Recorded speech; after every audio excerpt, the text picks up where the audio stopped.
Thank you for tuning in. I am back for another live show. Welcome back to the live stream. It is your boy Genesis in the house. Welcome back, welcome back, welcome back. It is currently 12:30 a.m. and today's date is October 12th, 2024. How are you doing today? How are you doing today? It has been a wonderful day. God has been great. I just, well, yesterday took my daughter out. We went out, we bought some food stuff, and we bought Rubik's Cube. Now, this Rubik's Cube, we bought two Rubik's Cube, right? One was 3 layers and one was 2 layers. And both of them was for like 8 years old. My daughter is 4 going on 5 next week. She's gonna be 5 next week. And I bought the smaller one for her and I bought the bigger one for myself. However, I haven't been able to do the smaller one.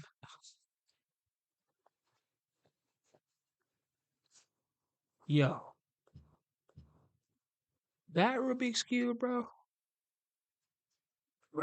it would keep you going back and forth for hours, bro.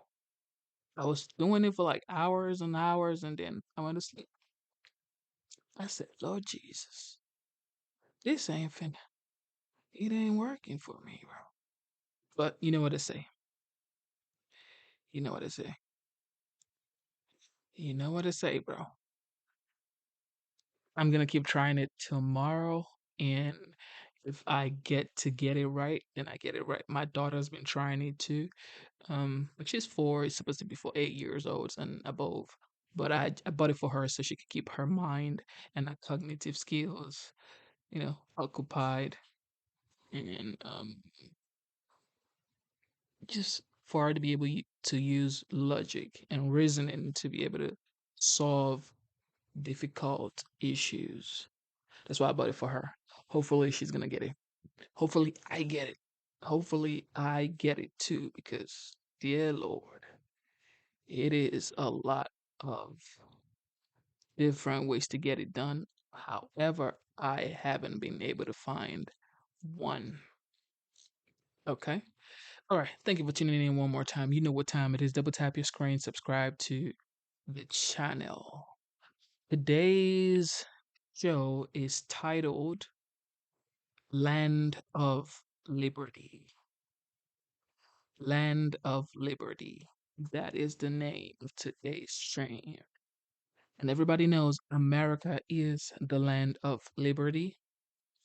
We all come here to find freedom, to find liberty, to find a better life, you know, better opportunity, better situation, just overall better way of living. And that's why people come to the United States. And this is why I love the United States. I always say this every single time. I love the United States. The United States is special to me because my daughter was born here. I found my wife here. I have family here. The United States is always going to be special to me every single time, every single day, anytime. The United States will always be special to me. So, if you're here, just know you are in a special country. Just know that you are lucky to be here. And if you were born here, just know God blessed you to be born in the United States. There are people who would wish to be born here. So, never take it for granted. Be grateful for it. And just do the best you can, appreciate your country, um, love yourself, never give up on your dreams. Like I always say, never give up on God, never give up on your dreams. Keep pushing, keep going towards that dream, that aspiration that you have. Never ever drop that goal, okay? Never drop it. Keep believing you can do it. Genesis is written for you. Never give up. All right, so straight to business, straight to business, straight to business. Today we're going to be listening to the former president, the 45th. Some people say he might be the 47th. Donald J. Trump. He held a campaign event in Aurora, Colorado. You ready? Smash the like button, subscribe to the channel. Let's get it.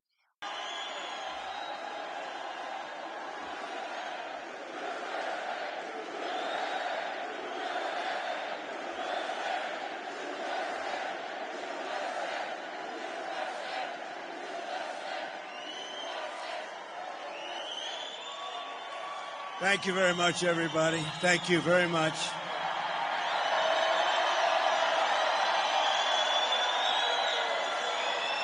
And it's great to be back in this beautiful state with thousands of proud, hardworking American patriots. That's what you are.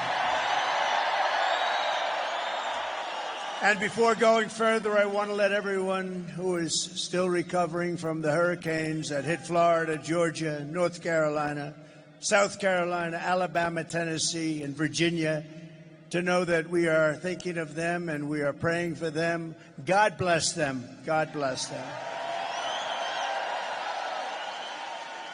We have a lot of great people today, and I'll do it at the beginning because we have a lot to talk about. What the hell is happening with our country? What are they doing? What are they doing to Colorado? They're ruining your state. They're ruining your state. So let's do this. Let's just very quickly mention some of the really great people and great patriots, and then we're going to get back into the business of discussing what we're going to do. You know what you're going to do? You're going to vote for Trump, and we'll solve your problem in about 15 minutes. We're pleased to be joined this afternoon by Congresswoman Lauren Boebert. Lauren, good job today. Thank you. Also, Greg Lopez. Thank you, Greg. And a woman who beat Liz Cheney by the largest margin in the history of Congress. She got out that whack job. Harriet Hageman. Harriet, thank you. Where's Harriet? What a job. She beat her so badly. The single biggest victory in the history, defeating a person sitting in Congress, and she deserved it. She is bad news. Thank you, Harriet, very much. You're really fantastic. Thank you, darling. Also, we have congressional candidates who are really terrific people. They have my endorsement, Gabe Evans and Jeff Frank.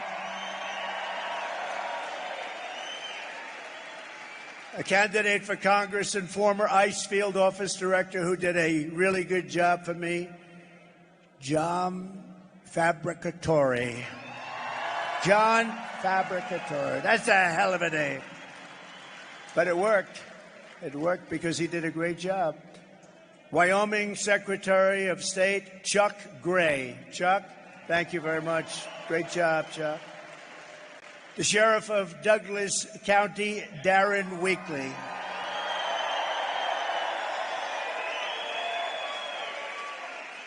Aurora City Councilwoman Danielle Jurinsky.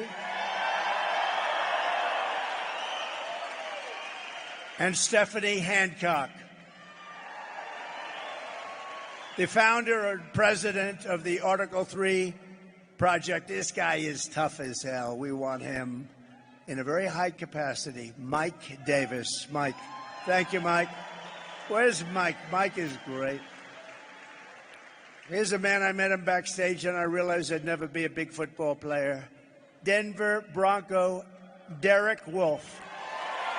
Where is he? Where is he? Where is he? Man, is he, where is he? Oh, there he. He's a little hard. You are one big guy. You know, you are one hell of a guy. But you had a great career. Congratulations. 10 years in the NFL, all with your team. And he was a winner. He was a winner. And you are a winner. Thank you very much for being here, Derek. Appreciate it. We have a very popular man, a very popular political person, and a great congressman from Texas, Wesley Hunt. Wesley's fantastic. Thank you. Wesley came in with me. And a woman who's unbelievable, actually. I've gotten to know her. She endorsed me in 2016. I said, you got to be kidding. It was a surprise endorsement. And she believed in the message and what we were saying. We were right about what we were saying. You know, when we came down that escalator and I made those statements, everyone said, how terrible are those statements? Turned out that they were minor compared. They were like little minor statements by comparison. But she got it better than anybody, and she endorsed us very early when it wasn't the thing to do. From Alaska, the great Sarah Palin. Where is she?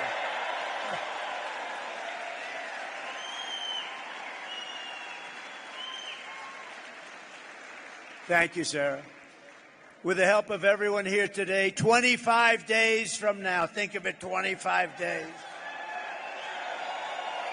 we are going to defeat Kamala Harris.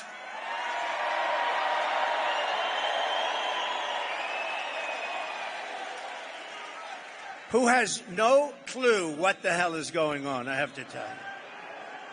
Did you see where she did a town hall yesterday and she used a teleprompter? I never saw a town. You don't use teleprompters. We don't use teleprompters, period, pretty much. You don't use them for town halls.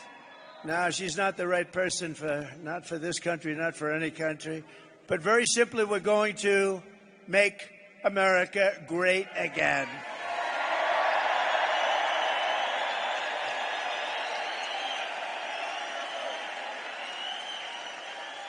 So I've been waiting for this. I've been waiting for this day because I've been reading about it like so many people all around the world. And I wanted to get here as soon as I could. And I took a good time and a good day. And, you know, the crowd, we could sell this place out 4 times. You see what's outside.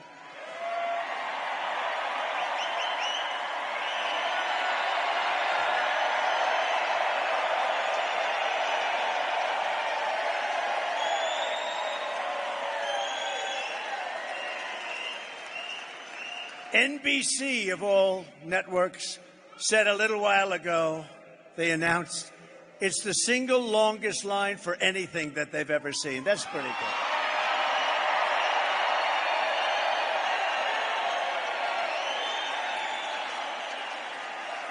But I've been waiting for this day, and we're here finally in Aurora, Colorado, to call the attention of the world, and unfortunately the world's already got its attention, to one of the most egregious betrayals that any leader in any nation has ever inflicted on its own people.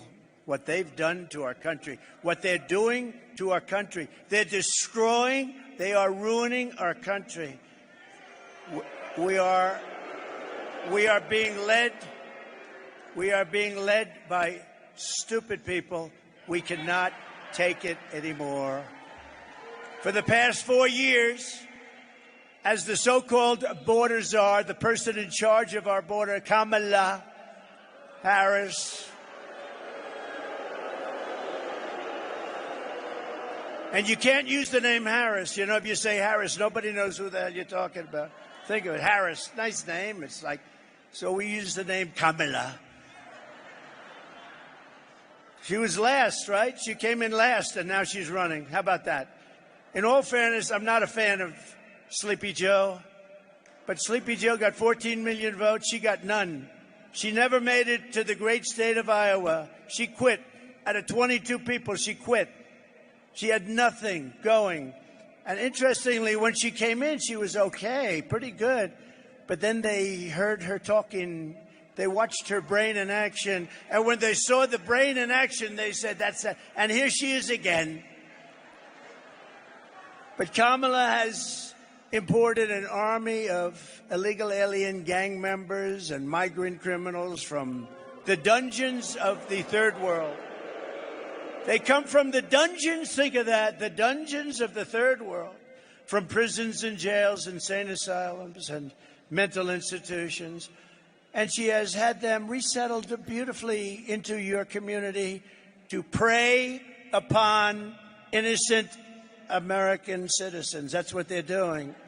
And no place is it more evident than right here, because in Aurora, multiple apartment complexes have been taken over by the savage Venezuela prison gang known as Tren de Aragua.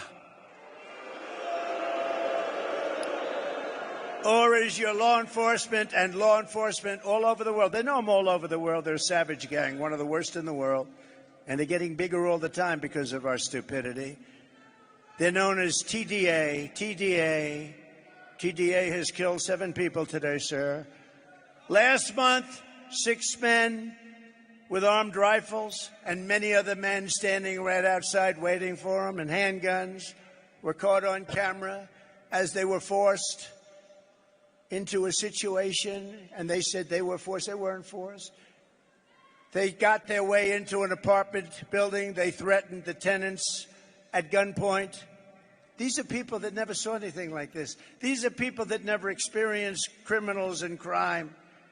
They burst into the building and they held tenants at gunpoint and at knife point.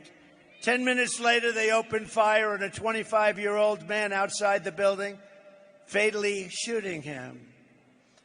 Of the barbaric thugs who have been identified, at least 3 are illegal aliens who were in Border Patrol custody. They were in custody. By the way, 4 years ago, we had the safest border in the history of our country. Put up that sign, please.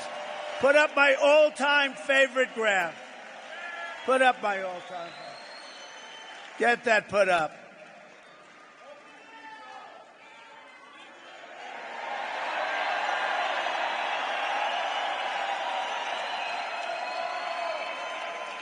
That is the most beautiful graph I've ever seen. It's the most beautiful piece of paper I've ever seen. I take it home every night and I sleep with it and I kiss it. Oh, I kiss it. Boo, boo. Because without that sucker, I wouldn't be here right now. So if you think about it, Mr. Pastor, great job you did, Pastor. If you think about it, illegal immigration saved my life. I'm the only one. Usually it's the opposite. It's usually the opposite. Thank you very much. But you see that arrow on the bottom? That's when I left. That's the day I left office. You had the lowest number of people coming into our country in the history, recorded history of our country. And then look what happened, like a rocket ship. And they were rough, the ones that came in. We were very, very careful. We were remain in Mexico. We checked everybody out. People came in, but then they got rough because then they said, let's do open borders. Let's let the whole world. And as soon as they did that, jails were emptied, mental institutions were emptied. And I would have done the same thing if I were in charge of any of the many countries we're talking about. 3 of these thugs were in Border Patrol custody, but were released into the United States by Kamala. And my message, they were released and they killed people, a lot of people. They were released. But my message today is very simple. No person who has inflicted the violence and terror that Kamala Harris has inflicted on this community can ever be allowed to become the President of the United States. We're not going to let it happen.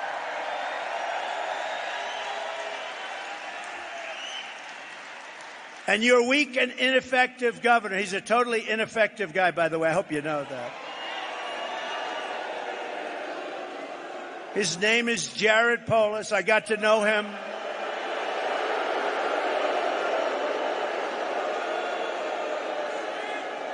I got to know him in the White House. He'd come in with other governors, some Democrat. I see them all. I worked with all of them. I know the good ones and the bad ones. He's not a good one, this one. But he'd come in, sir, it's so nice to meet you, sir. Oh, it's such an honor to be, oh, this is the Oval Office. Oh, sir, thank you, sir, thank you, sir. Then he comes back here and he says, I didn't like the guy. Can you believe it? And I gave you, not him, I didn't give anything. I gave you everything that they wanted. I gave you because I love this state. This state has to flip Republican. It has to. It has to.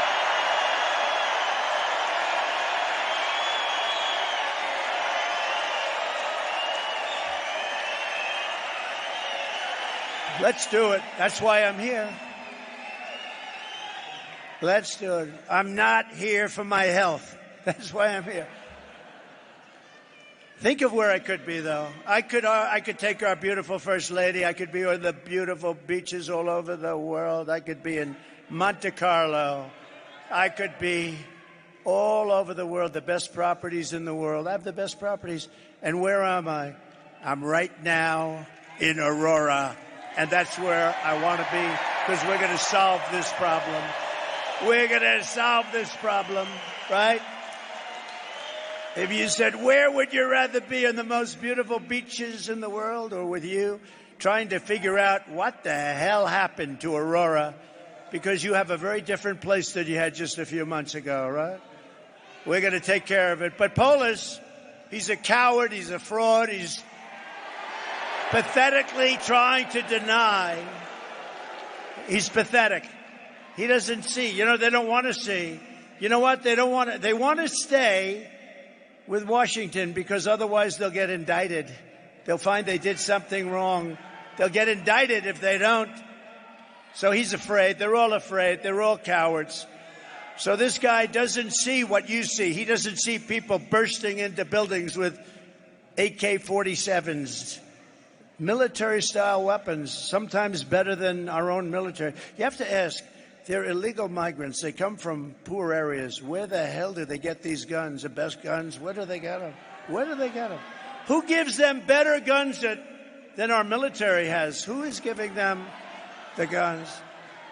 But she's committed crimes against your state. She has committed crimes by allowing these criminals in, and many of these people are murderers. Let's take a look at a couple of little quick notes that I put up. You know, we're giving you the expensive treatment because of the fact we want to win the state so badly. So we gave you a couple of videos today. Play them, please. Was it a mistake to loosen the immigration policies? Do you regret terminating it, given that migration has increased in the wake of that? The entire world is showing up here at our doorstep. They're crossing illegally, and they are expecting to get released here into the United States. A group of men walking up a stairwell at the Edge Lowry apartment complex in Aurora. All of them appear to be carrying rifles and handguns, and the video shot earlier this month. One of the men can be seen talking on a cell phone. They all then gather around a door and go in. Another video clip shows men forcing a door open. This is a picture of gang members breaking into a vacant apartment so they could move a Venezuelan family in and then collect rent. This is our business plan, one gang member told a housekeeper. If he, the property manager, doesn't like it, we'll fill him with bullets. Police in the region say a Venezuelan gang known as Tren de Aragua has victimized thousands through extortion, drug and human trafficking, kidnapping, and murder. Alvaro Boza, a former Venezuelan police officer now living in Florida, says he fled his country in large part because the gang had become so powerful they could kill law enforcement like him with impunity. Boza says a fellow police officer who refused to cooperate with the gang was shot 50 times. Now, U.S. law enforcement, including Customs and Border Protection and the FBI, say the gang has made their way into the country. Members have been tied to hundreds of crimes, from assaulting NYPD officers and a murder in Miami to shooting two different NYPD cops who were trying to arrest one of its members in June. We hear from the mother of Jocelyn Nungary, the 12-year-old allegedly assaulted and killed in June by two illegal migrants.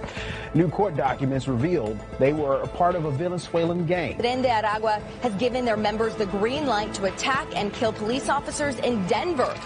We went out to some of Chicago's most violent neighborhoods to meet with current and former gang members who tell us that TDA first showed up when the city opened up migrant shelters in these areas, and that now the Venezuelans are trying to move in. The city nonprofits have lined up to help the migrants that have come here, but nobody is helping the American citizens, the residents that are trapped. They told us that they really couldn't do anything unless something happened. It is not by any means an isolated occurrence, unfortunately. I called 911, no help comes from me. No help. We were on our own and we were left to die.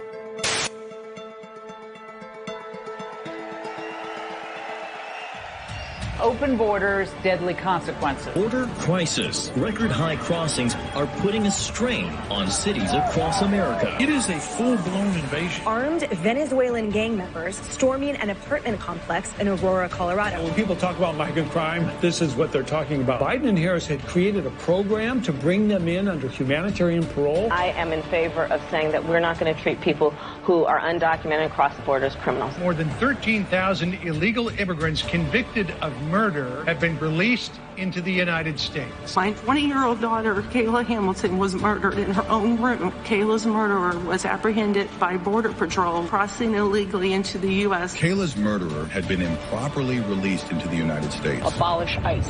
Yeah, we need to probably think about starting from scratch. An Afghan national is in custody today after being accused of plotting an election day terrorist attack. The suspect entered the U.S. on a special immigrant visa. More than a dozen people suspected of being Tren de Aragua gang members right here in San Antonio. The gang members had been terrorizing the apartment complex. New details in the murder of Laken Riley. The illegal immigrant suspect, who cops say committed the heinous murder, is a Venezuelan national. And was paroled and released into the country by the Biden administration. 2 men investigators say are in the country illegally from Venezuela are charged with capital murder in the death of Jocelyn Nungaray. Court documents suggest a group of men arrested for beating and robbing a Dallas woman last month are members of a Venezuelan street gang. Manuel Hernandez was booked by Colleyville police just 2 days earlier and released the day before the robbery.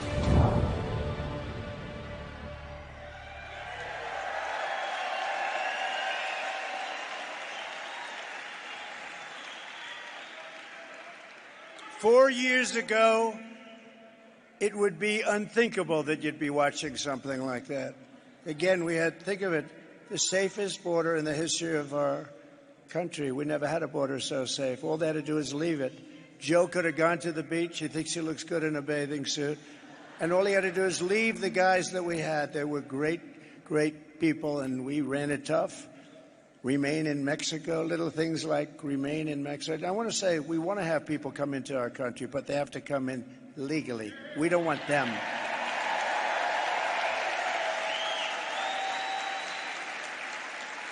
And now America is known all throughout the world as occupied America. They call it occupied. We're being occupied by a criminal force. And we're an occupied state that refuses to let our great law enforcement professionals do the job that they so dearly want to do. You know, they want to do the job so badly, but they're threatened constantly. You're going to lose your pension. They don't want to do it. What is this ideology? It's so sick. But to everyone here in Colorado and all across our nation, I make this pledge and vow to you. November 5th, 2024 will be Liberation Day in America. It will be Liberation Day.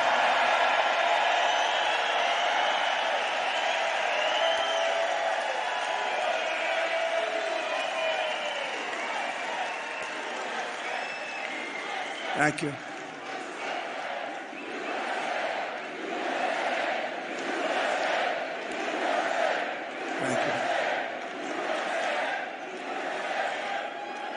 I will rescue Aurora and every town that has been invaded and conquered. These towns have been conquered. Explain that to your governor. He doesn't have a clue. They've been conquered. And we will put these vicious and bloodthirsty criminals in jail or kick them out of our country, and we will be very, very effective in doing it. It's going to happen very, very fast. We're going to get them the hell out of our country.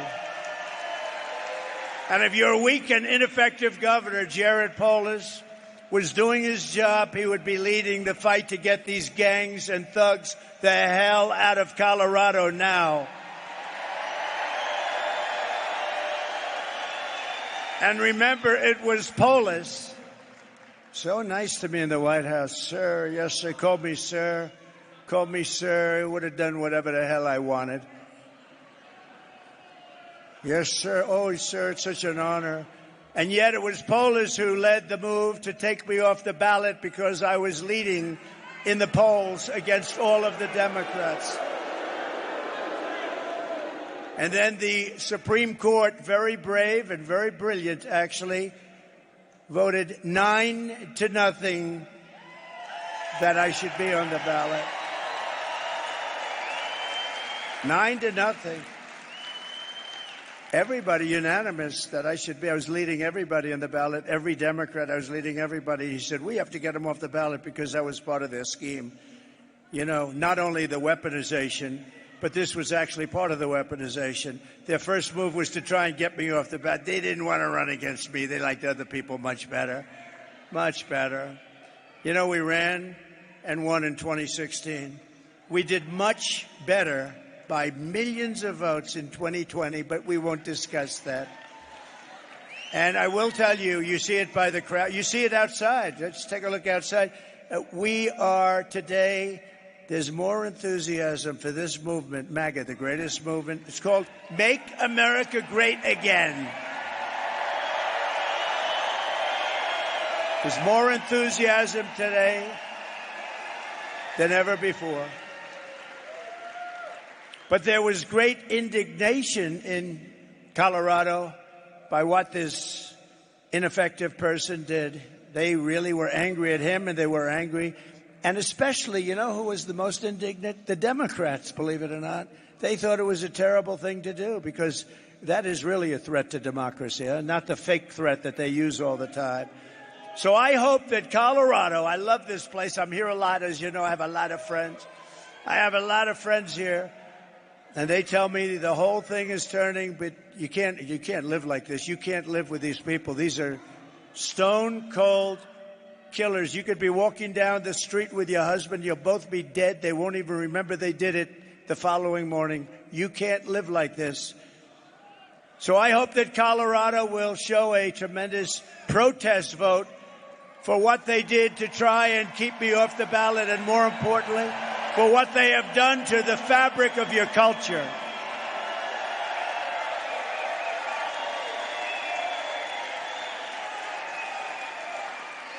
And remember, I really believe Colorado is, you know, we're very close. We're very close. In fact, in one poll, we're leading by a little bit. Think of it, though. Think of it. The Democrats are good people. The Democrats were angrier than anybody. They thought it was terrible, the concept of it. And even when you get the 3 very liberal votes in the Supreme Court voting, when they vote for Trump, you know it's got to be pretty off the wall, right? But they did. I respect them for doing it. But Colorado is going to vote for me because I am going to make Colorado safe again. We're going to make you safe. We're going to do it fast.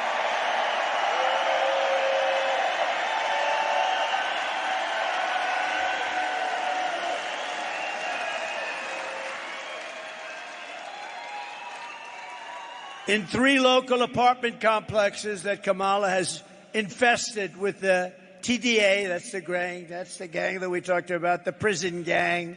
They come out of prisons. 80% of the residents are now living with their relatives in different states and other places. They've been forced out of their building. 20% of the residents stayed, and they're fearing for their life. They had no choice but to stay. They're being threatened every single day. They're going to be out soon. They're going to be out. They don't have to be out. I would say if they can hold out, you know, on January 20th, it's too long. You better get out of there. It's too unsafe. But January 20th, those guys are going to be out on their asses, and they're going to be out of this country. They're going to be out of their country.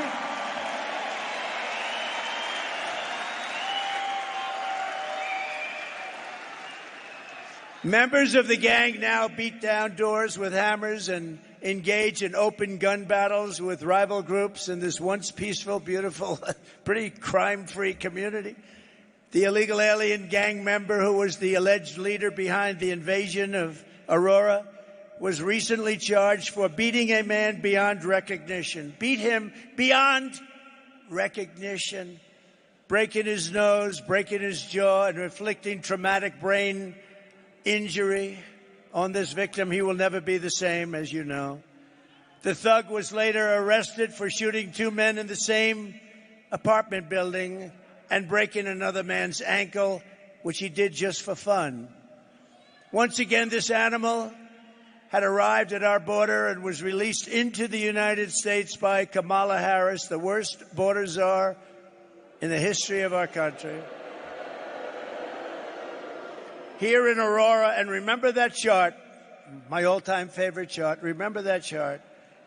Look what happened, that arrow, all-time low in history, and then look it to the right. Look what happened literally the day they took over. It became a scene that nobody thought was possible, not in this state. I know the state very well. I've been here so much, and not in this state. Nobody thought this was possible, that would even be up here talking about this. Did anybody think 5 years ago, 6 years, anybody would be up here talking about that a Venezuelan gang with the most sophisticated rifles, weapons, and guns that anybody has ever seen would be taking over your state?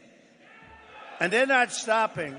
They're not stopping. If this guy gets in, and if you got to get a new governor, by the way, but if he gets in again, runs next year. But actually, more importantly, I can't believe she gets it. I can't believe it.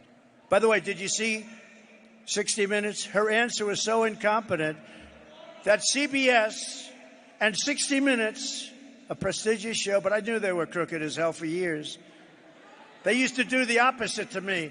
You know, to me, they used to cut my statement. To her, they added the statement on. This is a big difference. You want the guy that gets cut.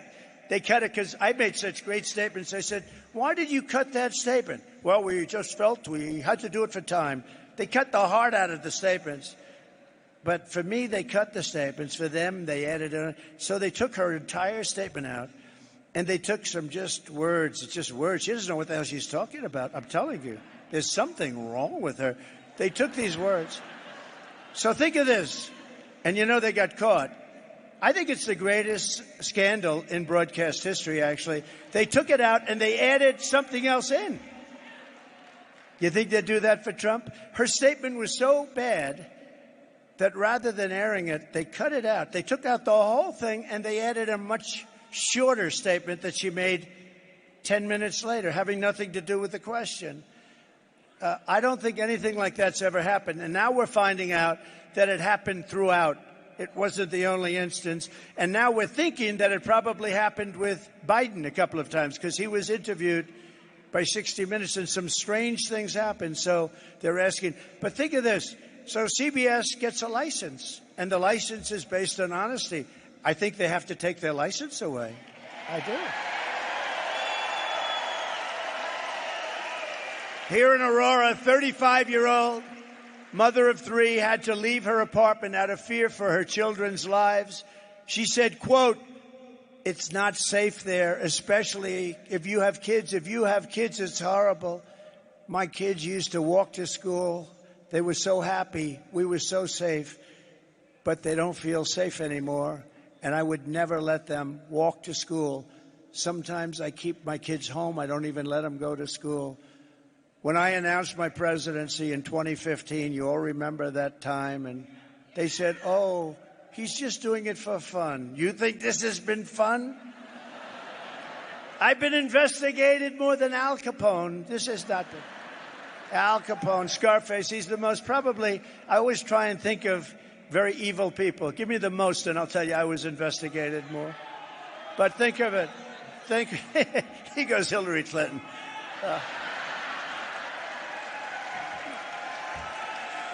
How about Hunter, right? Now, I think of Al Capone because there's a toughness, a meanness, Scarface, the whole deal. And I've been investigated more than Alphonse Capone. That's an amazing phenomena. But when I announced my presidency in 2015, I said they're not sending their best. And I took such heat. How dare he say that?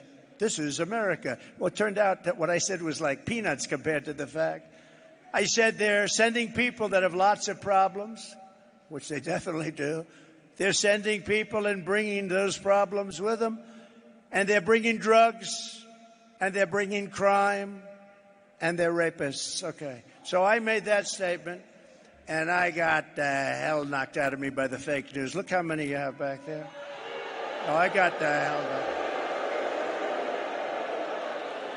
But I took a lot of heat for saying it, but I was right.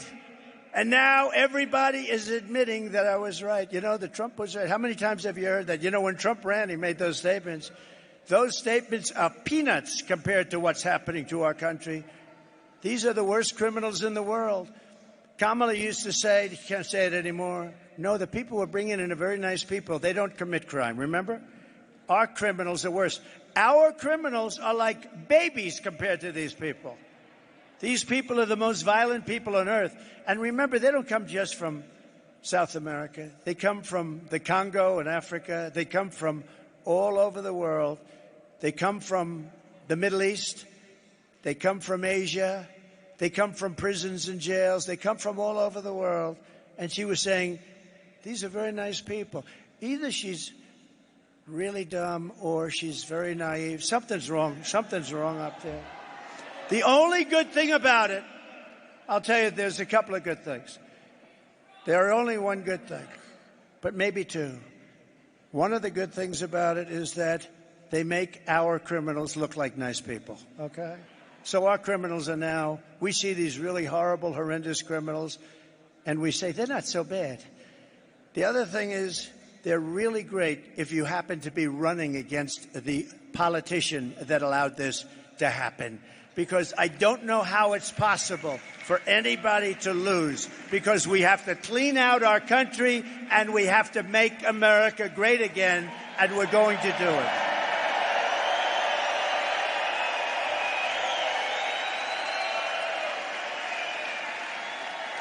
So you know the story here. We're joined today by another Aurora resident who you know, Cindy Romero, and she's going to come up and say just a few words. She bravely published her camera footage of what she witnessed, and it is gone all over the world. Cindy was forced to flee her home after her car was hit with gunfire. Another day in Aurora.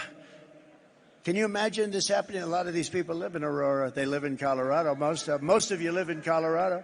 And can you imagine that you have somebody standing up here talking about this stuff? It's hard to believe. She said life in her community had become, quote, a total nightmare. And every time she went to take out the trash or went to bed at night, she had to lock her door with 4 separate locks. She has locks all over her door.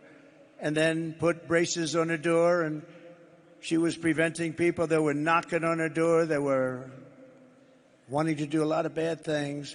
So I'd like to ask Cindy, she's been very brave, actually, and she was able to release footage that was so violent and vicious. And Cindy, I wouldn't have done it personally, but that's okay. You're probably braver than I am. Cindy, come up for a minute, please. Come on up.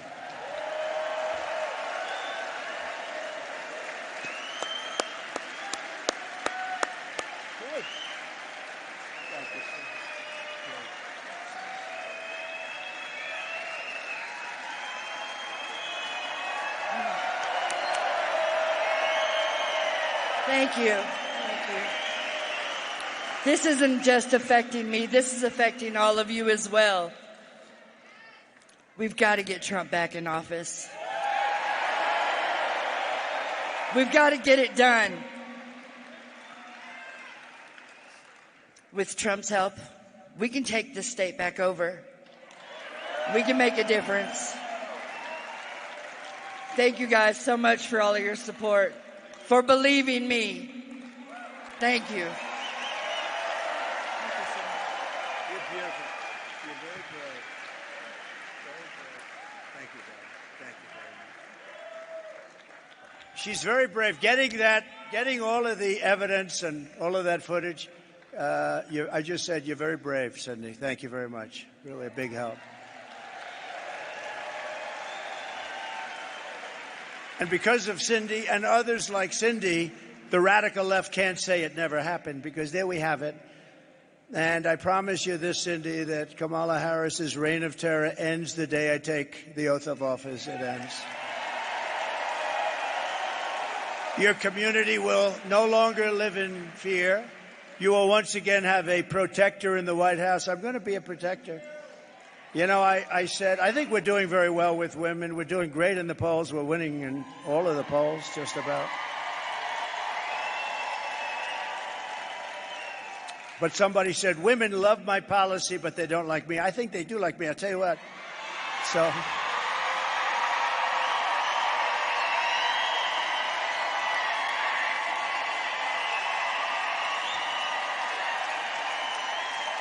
they said, and I said a week ago, I said, I think women like me because I will be your protector, and I protected you for 4 years. We had no wars.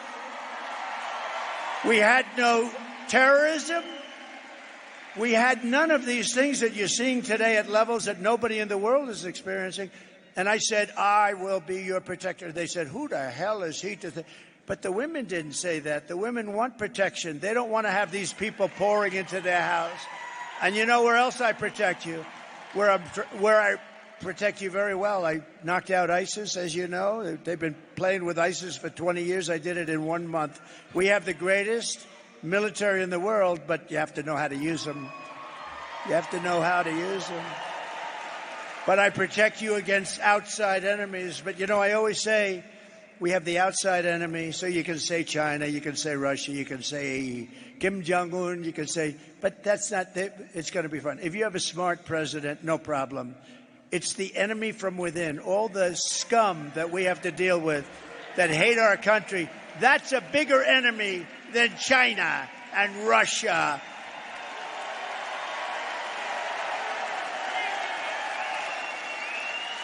And I'll tell you, as an example with Russia, if I were president, the Ukraine-Russia situation would have never happened, October 7th in Israel would have never happened. Inflation would have never happened. You had no inflation. Everyday Americans like Cindy are living in fear, all because Kamala Harris decided to empty the slums and prison cells of Caracas and many other places, happening all over the world. Every country, you know, prison populations all over the world are down. Crime all over the world is down because they take the world's criminals, gang members, drug dealers, and they deposit them into the United States, bus after bus after bus.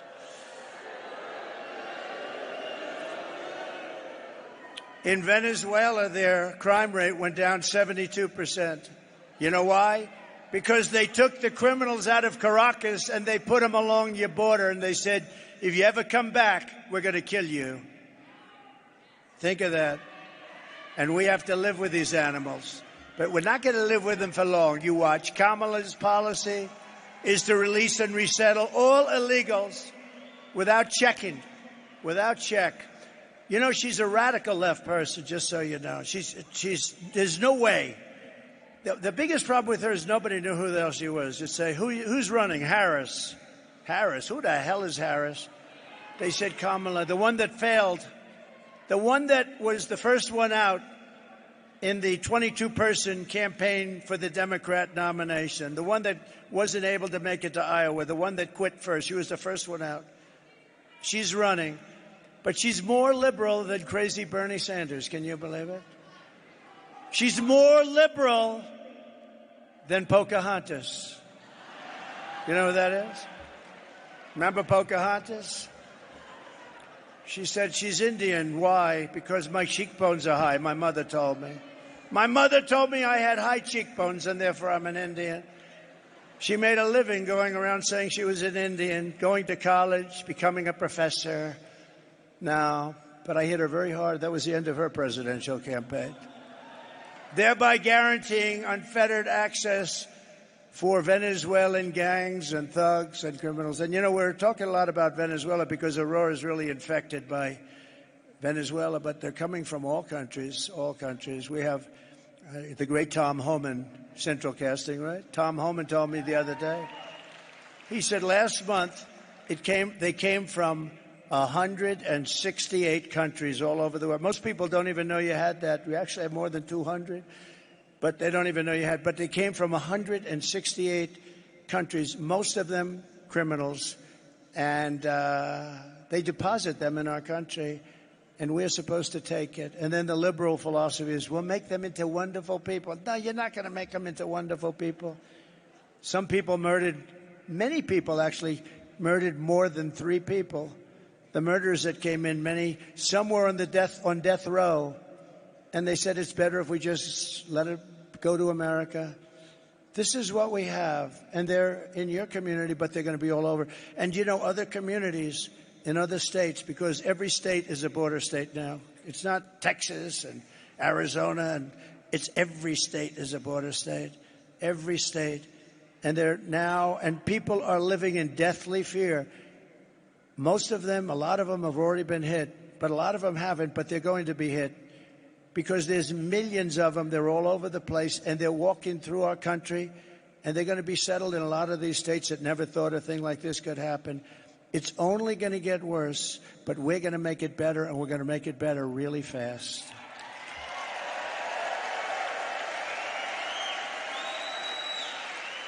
Kamala is flying them. Think of this. She said, no, about 2 months ago, her and Sleepy Joe, they said, we're really getting killed by this issue, so let's toughen up the border a little bit. All he would have had to do is say, he keeps talking about policy, and Trump told the Congress not to do this, and it's false. All he had to do is one thing. Call up Border Patrol. This is the President of the United States speaking. Close the border. And the border's closed. You don't need a bill. You don't need a bill. But he doesn't want to do that. He doesn't want to do that because they actually want to have open borders. So they had 21 million people come in. I think much more than that, including the Gutaways. But think of this. If you had 4 years of that, you would have 200 million people come in the whole world. The country would be over. It would be finished. It wouldn't be. You wouldn't even have a country anymore. You'd have a crime den. She cannot be allowed to do this to our country. She shouldn't be the one that was chosen anyway, because she is, in fact, by the way they chose her, a threat to democracy. She really is. And just in case you didn't know it, Biden hates her. I believe there is a small possibility, very small, like 1%. There's a 1% possibility that he hates her more than he hates Donald Trump. I think he hates her. The last thing he thought, he won the primary. In all fairness, he won. It was me against him. How about me? I have to run against a guy. I spent $150 million. I had to debate him. I debated the guy. He went way, way down. And I thought it was over. And then it's like a fighter. Then they put a new person in her. And we don't know anything about her. But now we learned, and now the people are learning, and she's crashing like a rock. Uh-oh. I just a thought from a very brilliant mind. They might want to put a third person in that. Oh, no.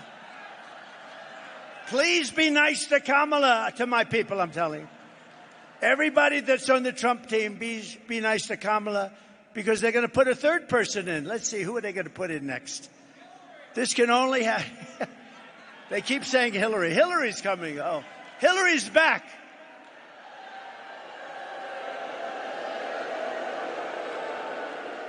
It's interesting. If Trump talks about the 2020 election, they say, indict him. He's a conspiracy theorist. But Hillary's still talking about 2016.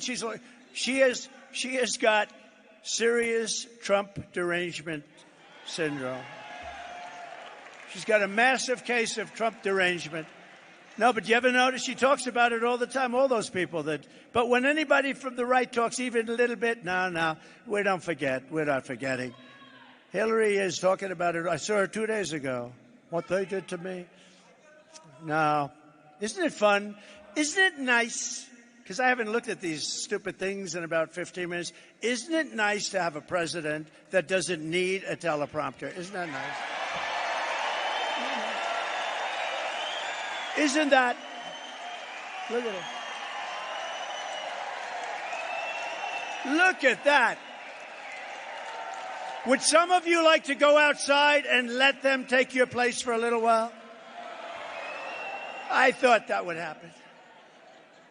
She's flying them in now with migrant flights. So we thought, she said, we're going to so they tightened it up a little bit. So the numbers looked a little, but it doesn't count. The migrant flights don't count. So they don't count. So she forgot to tell anybody that they have massive Boeing aircraft flying them in one after another over the border. So she didn't close it. And then they have the apps, right? How about the apps? Where they have an app so that the gangs, the people, the cartels, the heads of them, they can call the app. They call the second most resettled population nobody's ever seen. They call up the app and they ask, where do we drop the illegals? And people are on the other side, and they left that. She actually created an app, a phone system, where they can call up. I mean, she's a criminal. She's a criminal. She really is, if you think about it. So now we inform them that you didn't close up the border because you have hundreds of thousands of people being flown in over the top of the border. No. If they ever did get this, and I don't believe it can happen, I can't, because the American people ultimately get it right, they're smart. But if she ever did, you're going to have hundreds of millions of people coming in here, and you're not going to have any, and they're going to take your house. That woman has a beautiful house over there. I saw it, actually.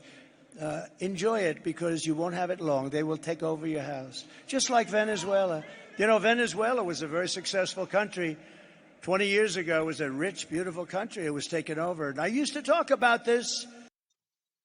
Thank you for tuning in to the live show. You know what time it is. Double tap your screen. Subscribe to the channel. Let's get it. I said, if they don't get it right, you'll have Venezuela on steroids, remember? And that's what you're going to have if you don't vote for Trump. I hate that. But if you vote for Trump, you're going to have one hell of a great country. We're going to build it back and fast. Venezuelan illegals are the number 2 most resettled population, but they do it through their phone app. And on day 1 of this Trump administration, you know, if you take a look at Springfield, Ohio, how about that? They have about 50,000 people. No crime, beautiful community, everything nice, schools, everything nice. They dropped in 32,000 people that are really illegal. You know, they did it in such a way that they could make the case. You know, they said they did it through probation. What's probation? They took him in through probation. So I assume they're like prisoners or something, and therefore they're legal. They brought in 32,000 people into a community of 50, a community that was a nice community. And now if you want to go to the hospital, you can't get in. Your children can't get into school. And what they're doing is looking, the mayor is a very nice man. I mean, I think he's nice. He's trying to be nice. He's looking for interpreters because they don't speak the language of you and everybody in this room. It's a totally different language. So they're looking for interpreters. And he's acting like, yes, we're having a hard time hiring interpreters. This community was hit with 32,000 illegal migrants. They have to go back to where they came from. I'm sorry. Springfield, Ohio. On day 1 of the Trump Organization, when I founded it, it was nice, but now it's great. But I want to get back to the Trump administration, because the Trump administration is going to do things like has really never been done. We're going to clean this thing out. The good thing about this 4-year period, it's a horrible period. It's a shame it happened. It should have never happened. Shouldn't have happened. But they've done so badly that we'll be able to do it, and we'll be able to do it with cheers, because people see how bad it is and how bad it's been run. And that's why there's far more enthusiasm for this move, the greatest movement ever. And by the way, if it wasn't, the fake news would be headlines. Donald Trump lied. When Biden would get up and he'd say, we're going to stop MAGA. We're going to do something about MAGA. Remember with the pink wall, he looked like the devil, right? Remember the pink wall? We're going to stop MAGA. I think it's called MAGA. We're going to stop MAGA. And I said, Joe, it's called Make America Great Again. And he wants to stop it. He wants to stop it. We're going to stop MAGA. But the border will be sealed. The invasion will be stopped. The migrant flights will end, and Kamala's app for illegals will be shut down immediately within 24 hours. All within 24 hours. And, you know, I've always had an ability to do a lot of things, so I'm going to do something else on the first day. I'm going to do all of those things. The border, we're going to make it strong very quickly. We're going to get people out that are criminals and horrible people. But we're also going to do something else. Drill, baby, drill. Two things.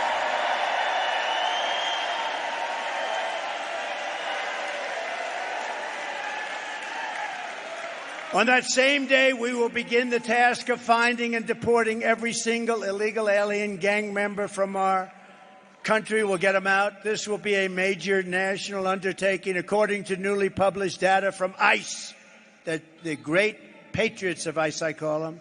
These guys are tough as hell, I'll tell you.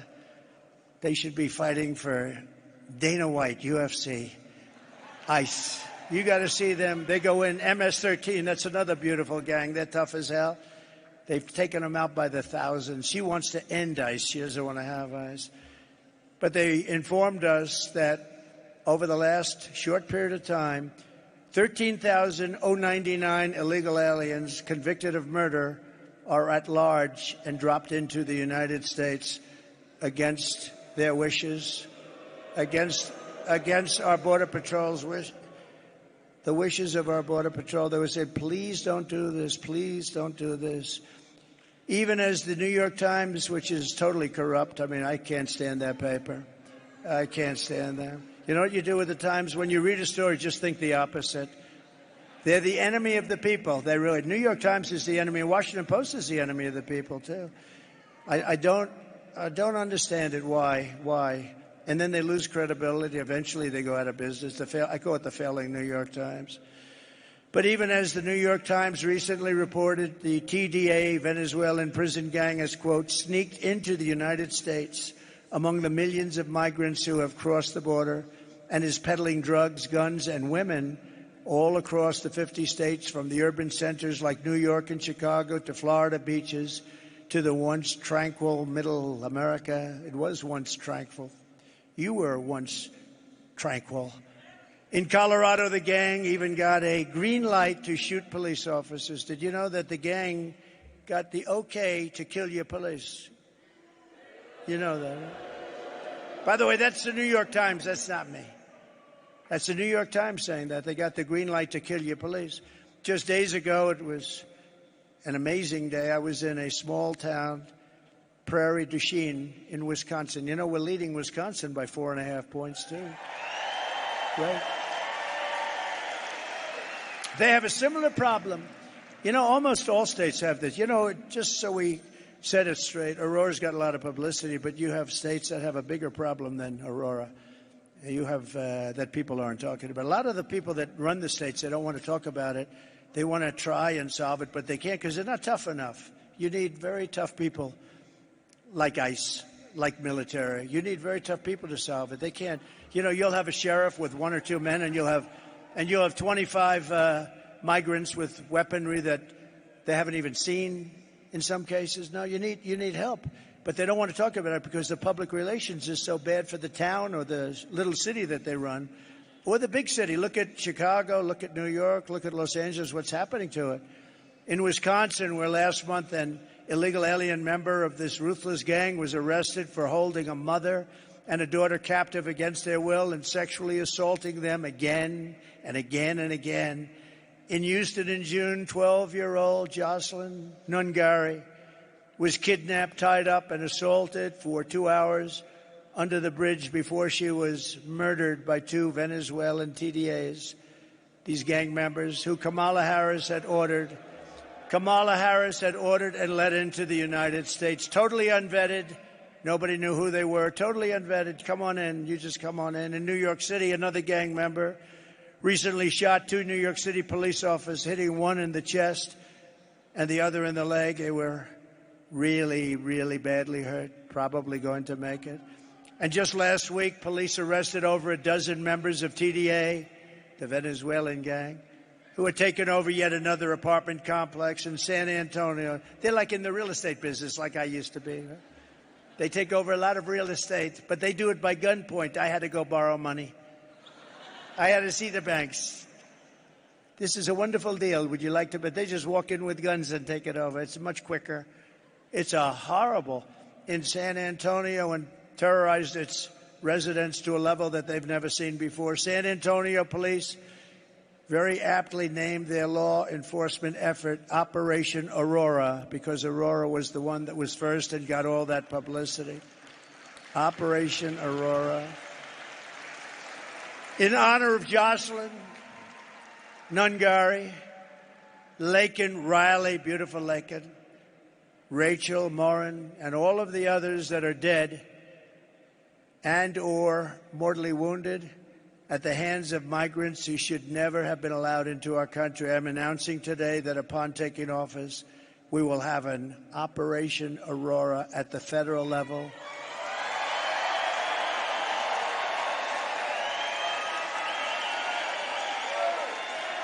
To expedite the removals of these savage gangs, and I will invoke the Alien Enemies Act of 1798. Think of that. 1798. This was put there. 1798. That's a long time ago, right? To target and dismantle every migrant criminal network operating on American soil. Who would have ever thought that a president or a future president would ever have to stand here and say such things? Who would think that that's even possible to have to do? So many things are changed in the last 4 years, but that's the state of our country now after Kamala and Joe Biden have just absolutely destroyed our country. We're a country in tremendous distress. We're a failing country. We're laughed at all over the world. We will send elite squads of ICE, Border Patrol, and federal law enforcement officers to hunt down, arrest, and deport every last illegal alien gang member until there is not a single one left in this country. And if they come back into our country, they will be told it is an automatic 10-year sentence in jail with no possibility of parole.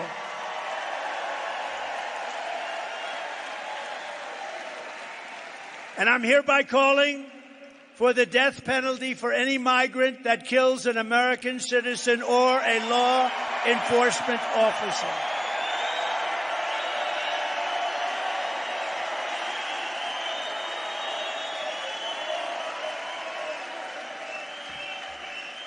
With your vote, we will achieve complete and total victory over these sadistic monsters. It's going to go very quickly.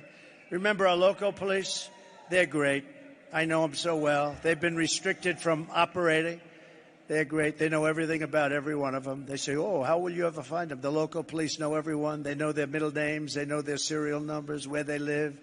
No, and they want to do their job. They're done. You have no idea how many police officers say, sir, we're going to indemnify them against any.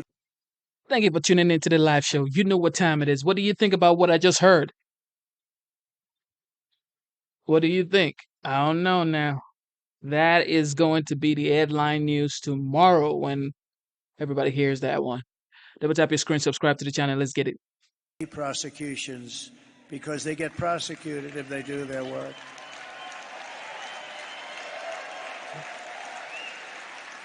I'm going to pass that. It'll pass so fast. If they do their job, they get prosecuted by their own people. They get sued by the people that won't take care of the criminals. Some of the DAs that won't do the, think of it, and AGs. They won't go after the criminal, but they'll go after our police officers if they do the job. We will take back our suburbs, we'll take back our cities and towns, and we will take back our country, and we will do it very, very quickly. What Kamala Harris, and remember, I remember when Joe, he didn't want to do it. He was too tired. He didn't want to do it. I like to do it myself. And by the way, how good is J.D. Vance? Is he great?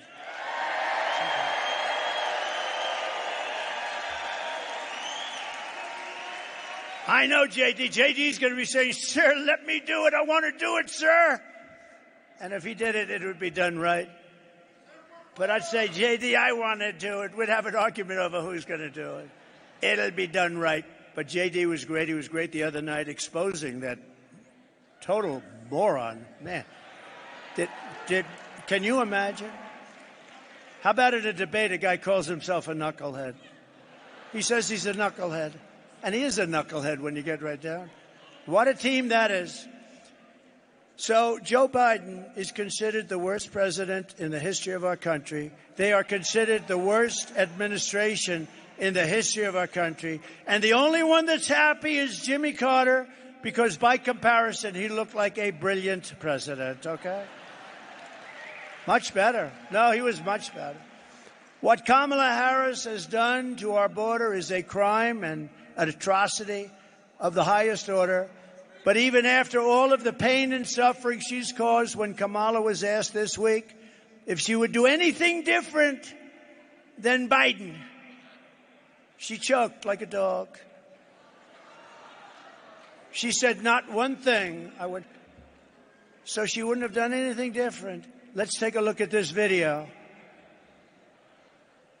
Would you have done something differently than President Biden during the past 4 years?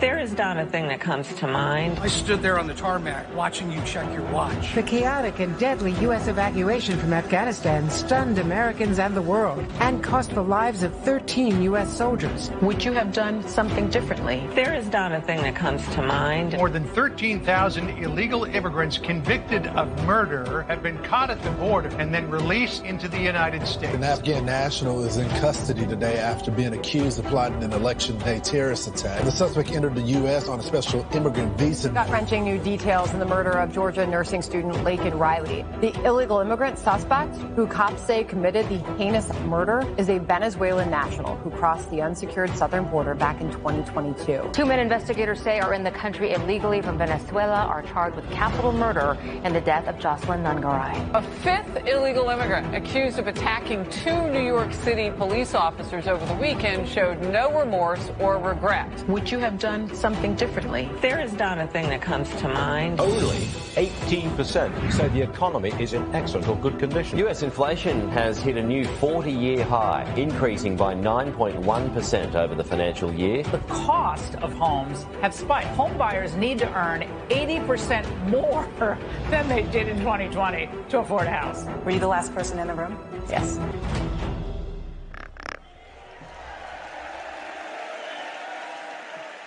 Can you imagine? I watched that, and I said, well, this is going to be a long answer because she's got, she's changed 15 policies. She was in favor of gun confiscation, every single thing that you don't want, 15 times.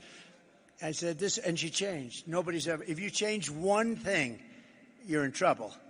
She did every single thing, but every single thing she changed, she would end up doing, including banning fracking, which is going to drive up costs, and hence, I'm leading Pennsylvania by a lot. That would be the end of Pennsylvania. That would be the end of Pennsylvania. But that statement, I can't think of a thing I changed from Joe Biden, the worst president ever. She's not going to change.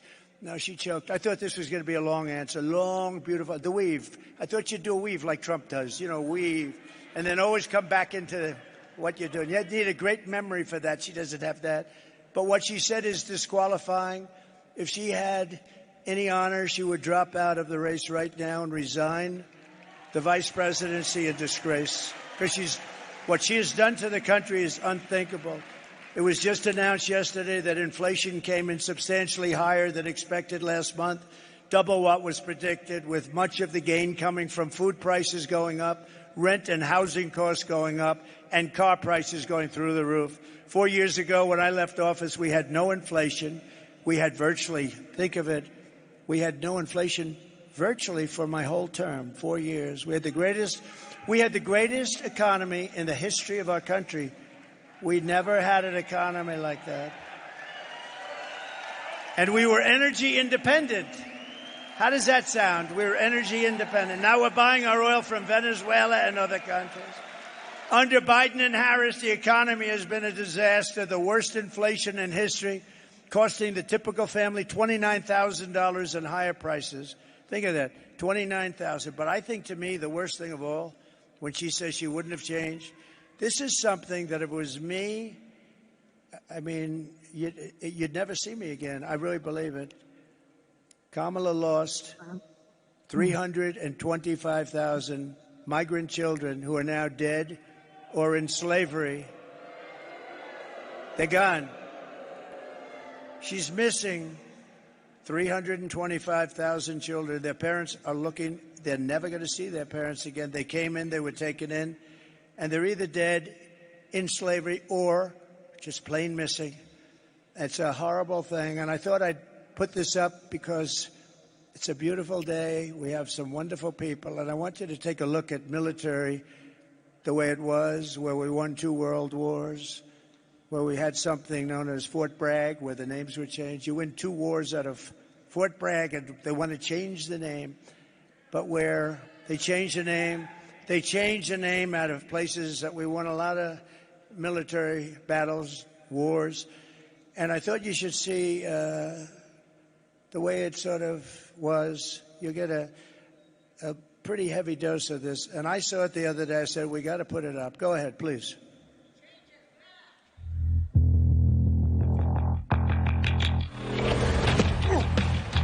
You little scumbag! I got your name! I got your ass!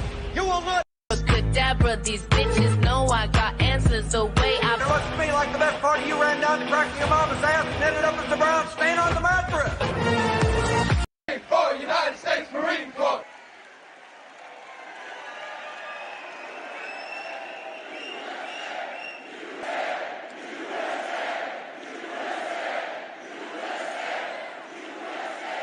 And you see all of that, and Kamala says she wouldn't change one thing from the worst president in the history of our country. She wouldn't change one thing. The only way to end this suffering is to vote for change this November. You got to vote for change. Emergency rooms in Denver, beautiful Denver, have been, think of this, 6,000% increase in patients. 6,000% increase. You're not going to get a room, when you go to hospitals. You're not going to get a room. Someday you don't know it because you hopefully won't need a hospital. But if you do, you're not going to be able to get in. They come in from Colombia, from Honduras, from Ecuador, from Venezuela. They come in from many. You cannot get a room. They can't get a room. A hospital only 15 miles outside Aurora has been overwhelmed by 20,000 visits from illegal aliens, costing the hospital over $10 million, and those costs are being passed on to you directly. Before Kamala Harris, before she came, Denver schools enrolled an average, listen to this, though. Denver schools, this is the way it used to be, enrolled an average of 500 new students every year. Earlier this year, it was reported that they were enrolling 500 new students every 2 weeks. Most of them coming in from South American countries. They don't speak our language, and they don't even want to be here, frankly. Many of them don't even want to be here. In Aurora, nearly 3,000 illegal migrant children have been placed into your elementary schools, middle schools, and high schools, once again at your expense and at the cost of more opportunity for them and no opportunity for your kids. They're not, your kids can't even get into their own schools. Kids that went to a school aren't even able to get back in.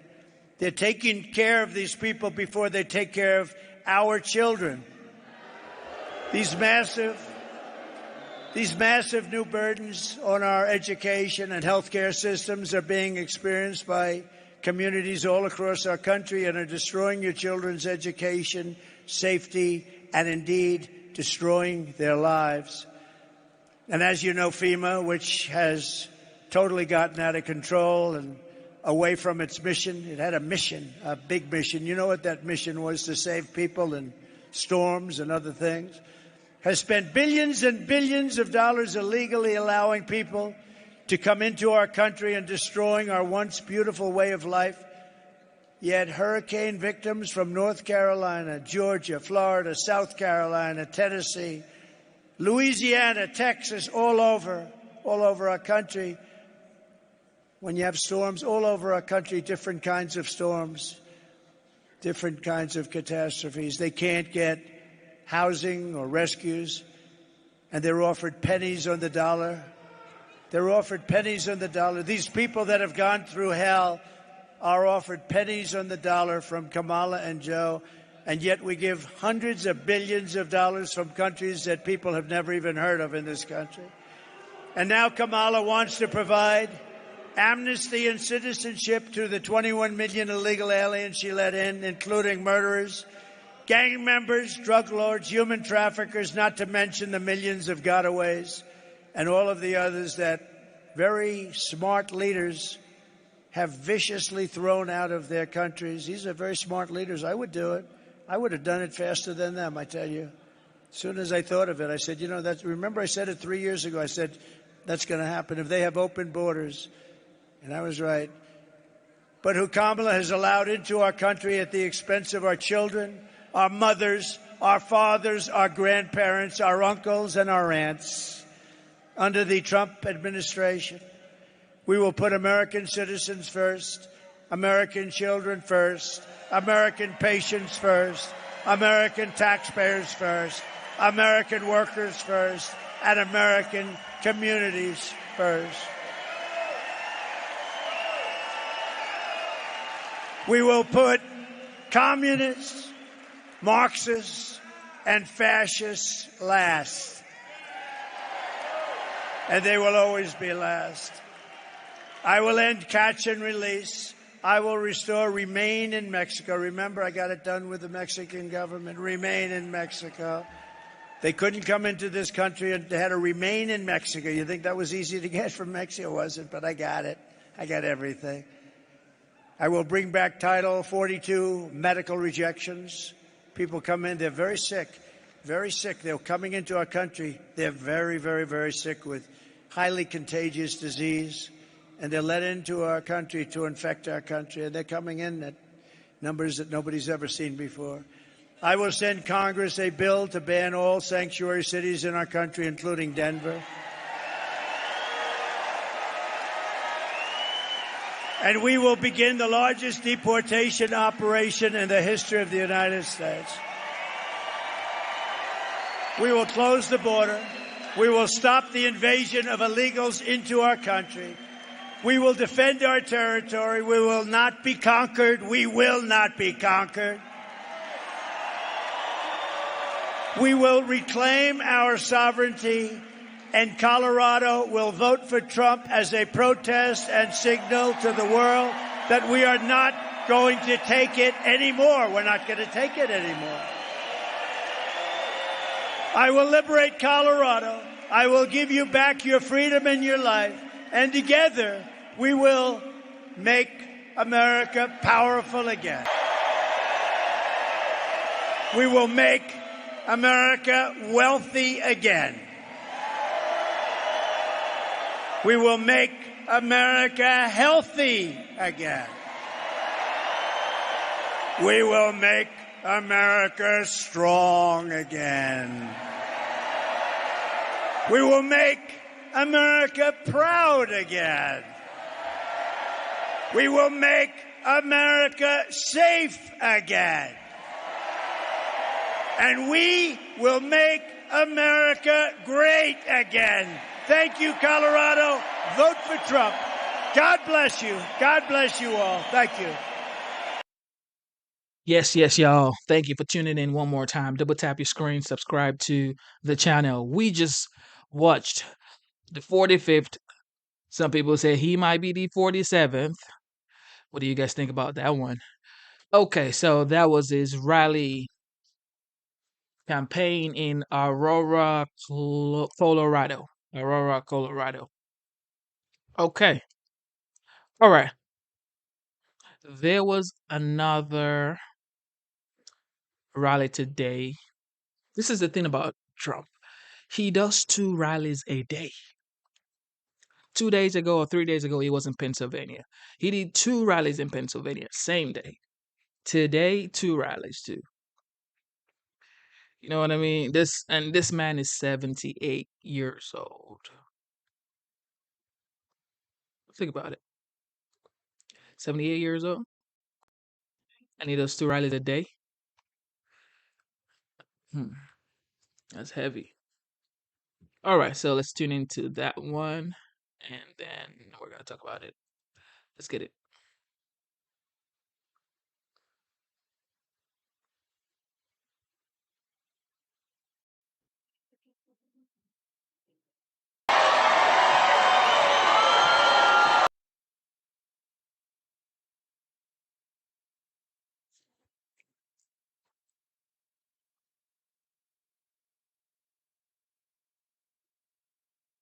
2 rallies a day, y'all. Okay, let me make sure my connection is not breaking off.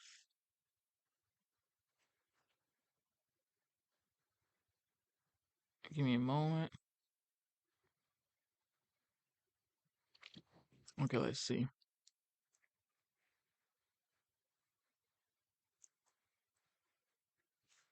All right. Ladies and gentlemen, we are about to watch Trump's rally in Nevada. Let's go.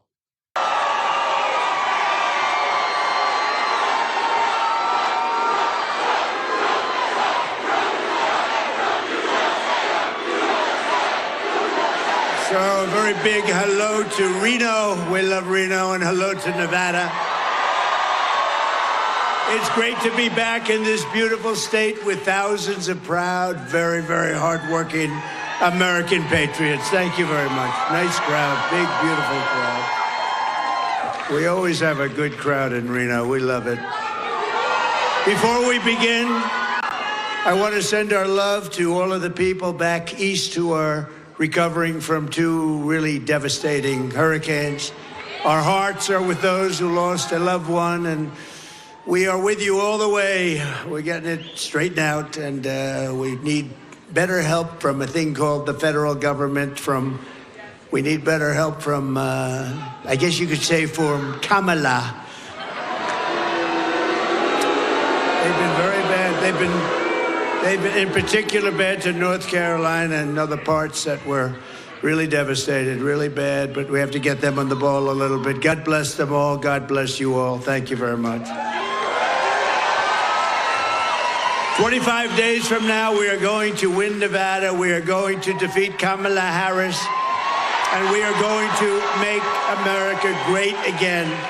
From the very beginning of this journey, I have been on a mission to rescue our nation from a failed and corrupt political establishment, and it is corrupt. And to give you back the country that you believe in, the country that you were born in, and the country that you deserve, and we're going to do it. In that mission, I will never quit, I will never bend, I will never break, I will never yield, not even in the face of death itself. Won't happen. As you know, I'm putting everything on the line to fight for you, and I am also only asking you for one thing. Vote. Get out and vote. Early mail-in voting is underway in Nevada right now, so return your ballot today. Vote Republican at every level. And go, and we know that you're going to vote for Trump, and we're going to make America great again. We're going to turn around our country so fast. Yesterday, it was announced that inflation surged viciously again last month, coming in at a much higher number than anticipated. Your food prices went way up, higher than expected. Your rent and housing costs went up much more than expected. Your car prices went through the roof. Yet Kamala Harris has no plan to fix it. You ever hear her? She goes, we did everything wonderfully. The place is falling apart. Then she's got ideas. I know what I'm going to do. Why didn't she do it 3.5 years ago, right? Kamala has already cost the typical family $29,000 with her horrible inflation and the cost of inflation. Yet she said this week, when asked the question, that she can't think of one thing she could do differently, right? So, you know what? Take a look at the video. We're going to talk about that. Take a look, not one thing. Take a look at this. Would you have done something differently than President Biden during the past 4 years?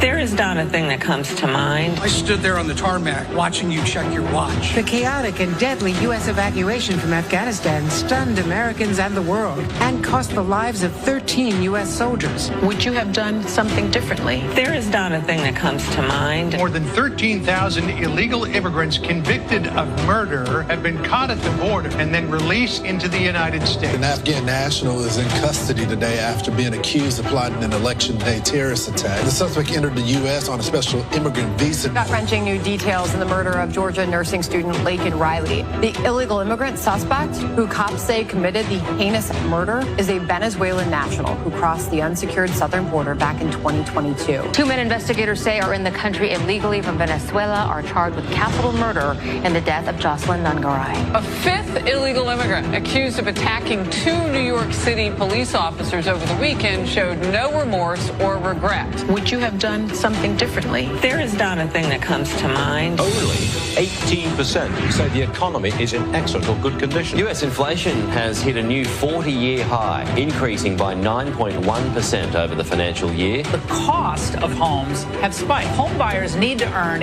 80% more than they did in 2020 to afford a house. Were you the last person in the room? Yes.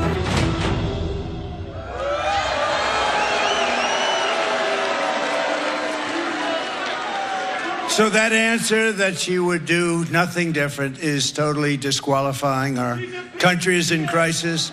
We don't need 4 more years of gross incompetence, radicalism and failure. We need strong leadership. We're going to change it. We're going to do such a great job. Your head's going to spin.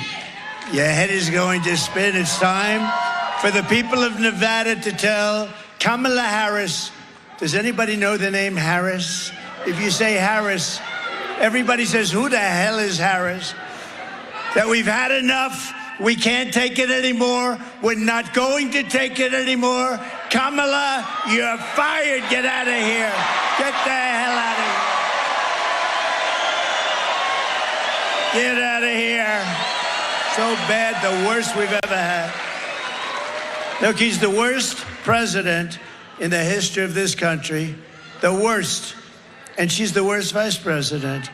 And she's actually worse than him, okay? We defeated him, and then now we have to defeat another one. I shouldn't have defeated him. It would have been just as easy.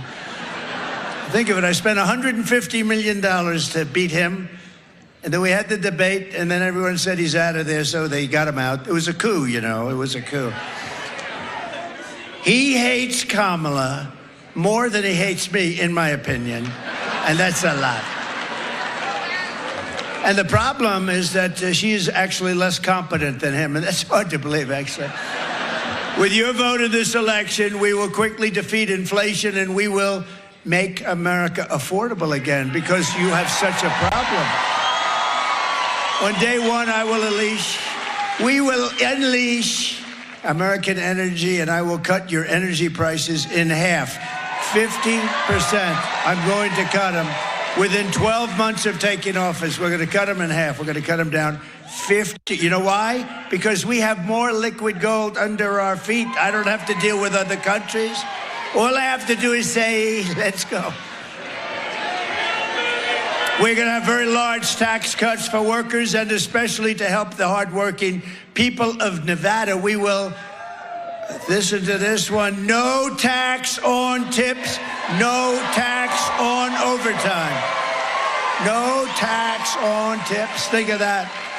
No tax on overtime. That's why we're going to win, and service workers in Nevada, they love Trump, and I love you too. Take a little look at this. Everybody, take a look at this.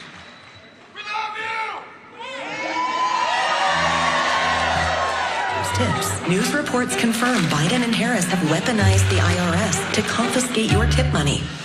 Harris and Biden have literally unleashed the IRS to harass workers who receive tips. And they just may be coming to your house next. Only President Trump has a plan that ends all taxes on service workers' tips. President Trump, he's on your side. I'm Donald J. Trump, and I approve this message.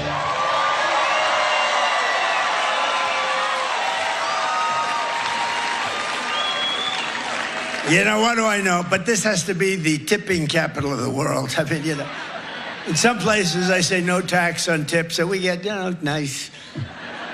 Here, I was in Las Vegas 2 weeks ago. I said no tax on tips. The place went crazy. So you're the same thing. But also no tax, think of it, on overtime. You do a lot of overtime, and that's a big problem. And for those of you who are seniors, now I would know about that because I'm not a senior. Michael, am I? No. I'll be a senior, what, another 10 years, 15 years? No, look, for the seniors, think of it. You've been destroyed on fixed incomes with inflation. They have destroyed you because of energy and because of the way they spent, like so stupidly on the Green New scam. But you've been destroyed, and now we have no tax on Social Security benefits for seniors. So. And we owe that to you, what they've done to this country. But, you know, I keep saying still the most important, the border. I mean, we can talk about inflation, and it's horrible. We can talk about it, but they let 21 million people in here, and many of those people, murderers, drug dealers, gang members, people from mental institutions. To me, you know, I watch, they say that the biggest thing is the economy and inflation, and the second biggest thing is the border and immigration. I sort of think it's maybe the other way around. Wait, we do a free poll. Ready? Which is bigger? Ready? I'll go border first. Border and immigration?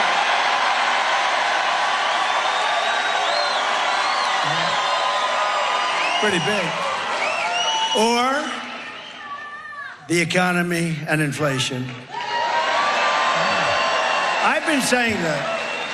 You know, in 2016, I won because of the border, and I made it so good. It was so good within 2 months, we had the best border.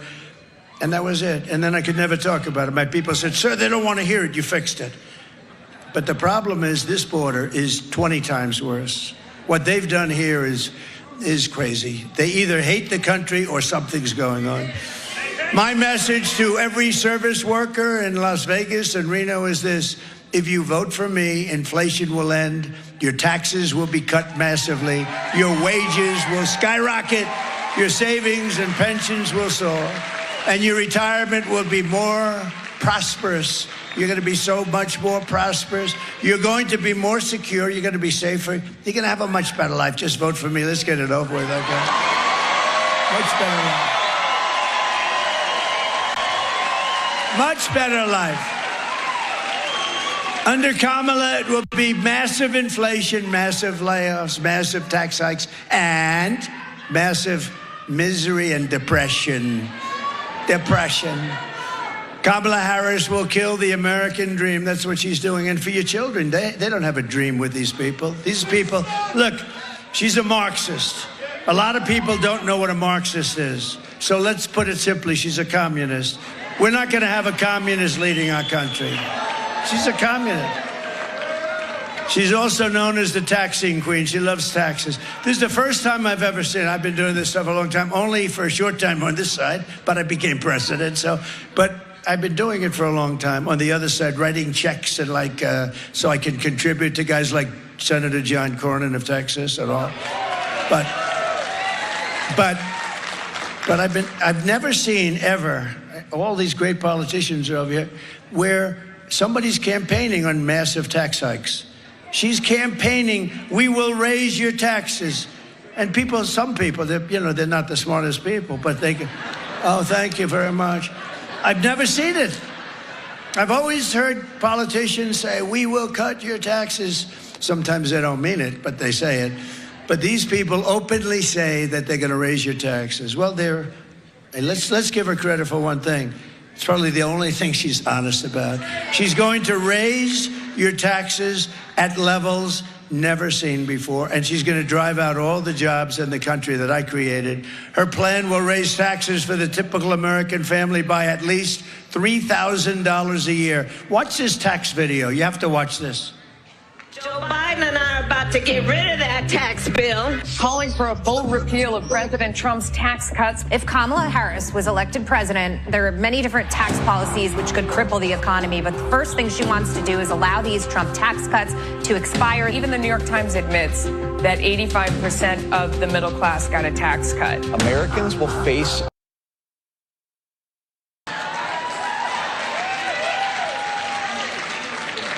You see what that says? But let's get back to business, because who the hell cares what it says? And also looking at estate taxes are going to have to go up. We will tax capital gains. But we're going to have to raise corporate taxes. Taxing unrealized gains just doesn't seem fair in any sense of the word. When the value of your home goes up, you pay higher taxes even if you don't sell your home. Your value of your home never moves the way the stock moves to say, we're going to tax what you don't have. That's a sore point, and it's a big deal. Is that something you think she firmly believes in? I think it's part of the proposals of the campaign. Under my plan, there will also be a carbon fee. There has to be some connection between the fee and bad behaviors, and there has to be, in that we have to monitor whether it's going to be passed on to consumers. But I'm going to tell you that should never be the reason not to actually put a fee, and in particular, carbon fee. Kamala Harris is going to significantly raise taxes. Taxes are going to have to go up. Kamala's plan will raise families' taxes by nearly $2,600 a year. Under Kamala, prices have already soared. Now she'd make it worse with even higher taxes. Taxes are going to have to go up. President Trump will cut taxes again.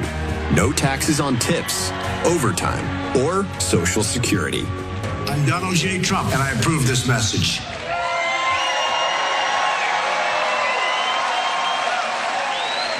So she's looking to increase your taxes, the biggest economic disaster it will be in American history. I will deliver, and I'll tell you what, we're gonna show you some things pretty soon that are gonna be amazing. What we've done compared to what they've done, we've had the most successful presidency ever. They had a disaster. They've had a disaster. The biggest inflation ever. We talk about the senior citizens. The only reason I did that for the senior citizens is they've been devastated. It's been taken away from them. Everything's been taken away because of their inflation. So I'll deliver the biggest economic boom in American history. It's going to be the biggest. Take a quick look. You see what that says? But let's get back to business, because who the hell cares what it says? Look at that. I love the unrealized capital gain. In other words, it's an unrealized gain, but they're going to tax that anyway. That's a beauty. That'll be the first in history. And in Detroit yesterday, we had a great day in Detroit because we announced we're bringing the car industry back at levels never seen before. And we're going to make interest on car loans fully tax deductible. Because affording a car is essential to restoring the American dream. We're going to restore the American dream. To bring jobs and factories and wealth racing back to the United States, we will have a 15% made in America corporate tax rate. Cutting the tax from 21 to 15, but only for those who make their product. Remember this, I'm the one that got it down from almost 40% to 21. Everyone said that was impossible. That led to a job boom, the biggest boom we've ever had in this country, and the numbers were great. Now, but it was better than competitive. It was good, but it wasn't the best. Now I'm bringing it down to 15, but only if you manufacture, if you make your product in the U.S. How good is that? Right, Michael? You have to make it here. You know, I had one of the top Wall Street guys call me. They said, who the hell gave you that idea? How simple is that? You've never heard anything like, if you make your product here, you get a lower tax. You don't hear it. It seems so simple, like the paperclip. Some guy made the paperclip a long time ago, and everybody looked and said, why the hell didn't I think of that, right? And for those who don't make their product in America, they'll be forced to pay a stiff tariff for the privilege of competing with our cherished companies that we are going to protect because they're stealing our jobs, our treasure, our wealth, and we will take in hundreds of billions of dollars to benefit American citizens and pay. We are going to pay off debt. We're going to reduce your taxes still further. As an individual, we're going to reduce them, and we will be at a level of prosperity. It's called growth that we haven't seen in 60 years. You're going to have a 1929 style depression. And remember, you know the hat, it says Trump was right about everything. I really was right about it. I was right about everything. You're going to have a 1929 style, not recession, depression. My pro-American trade policies are one of the major reasons why I've been overwhelmingly endorsed by the rank-and-file membership of the Teamsters, including 60% of the Teamster members in Nevada. Can you believe that, huh? Where are the Teamsters? Do we have any Teamsters? Are you guys? Where are the Teamsters? Thank you. They're good people. Traditionally, they go Democrat. But we got all over the nation, they endorsed Trump, along with the police, along with the firefighters, along with everybody. Along with anybody that's sane. We got, don't forget, we're the party of common sense. We really are. You need a wall. You need good elections. You need a fair press. You need a lot of good things. You need a lot of good things, and we're going to have very good things. And you don't need criminals coming into your country either, by the way. So as we rebuild our economy, we will also restore our borders. And I've just come from Aurora. I just left Aurora, Colorado, where the person that was in charge of your border, we call her border czar, Kamala, she doesn't know she's alive, I'm telling you. She is so bad. Did you see 60 Minutes? So I've done 60 Minutes many times. I even had the great Mike Wallace, who was actually a great one. Mike Wallace, the toughest of them all. He gave me a great one. But she was interviewed. Her answers were so bad that they put other answers in.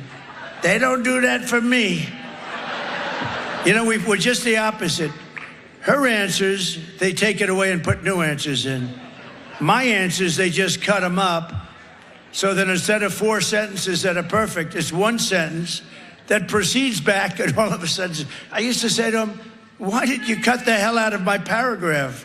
I do the weave, right? Always a weave, right? And always end up in the right location. But I said, why did you do that, 60 Minutes? And remember, I had with Leslie Stahl a big fight. Because she said, the laptop from hell came from Russia. And I said, Leslie, it came from the bedroom of Hunter Biden. It didn't come. And then I proved to be right, and I'm still waiting for them to apologize. But I'll tell you, what they did with her, I believe, is the biggest scandal in broadcast history. I do. If that were me right now, I probably wouldn't be allowed to speak. They'd have me tied up someplace like, sir, would you come this way, please? And when you think about it, I've been investigated more than Alphonse Capone, right? He was a killer. If he didn't like you, he would immediately kill you. I've had more investigations. These are corrupt people that we're dealing with. But what happens is this. What CBS did and 60 Minutes did, think of it. Her answers were terrible because she's only, I say it very respectfully, she's not a smart person. And we've had 4 years of that. And we can't have another 4 years because Russia and China and everybody, they're eating our lunch. We can't have another 4 years. So I don't get it. I don't get it. And oh, by the way, we're leading in all the polls. Yeah. We're leading, so we're leading, but we have to make it too big to rig, right? Too big to rig. We're leading by some pretty good margins, too. Michigan, we're leading. The car industry. Those auto workers love Trump because, we'll be ending that electric mandate very quickly. And we love electric cars. But, we want them for some people and some people not. We want gasoline propelled. We want hybrids, which are good. The only one we don't want, do you know the one we don't want? There's a certain car. Hydrogen car. They have a new car. The problem is it doesn't go bad often, and it's quite efficient. But when it blows up, you're unrecognizable. Is that my husband on the tree? Let me take a look. I can't tell. I can't tell. No, I don't want that one. I'm not going to do that one. They say they think they can fix it. The word think is not acceptable. We think we can. So we'll forget about hydrogen, right? But we have a lot of alternatives, and, we got the endorsement of Elon Musk, that.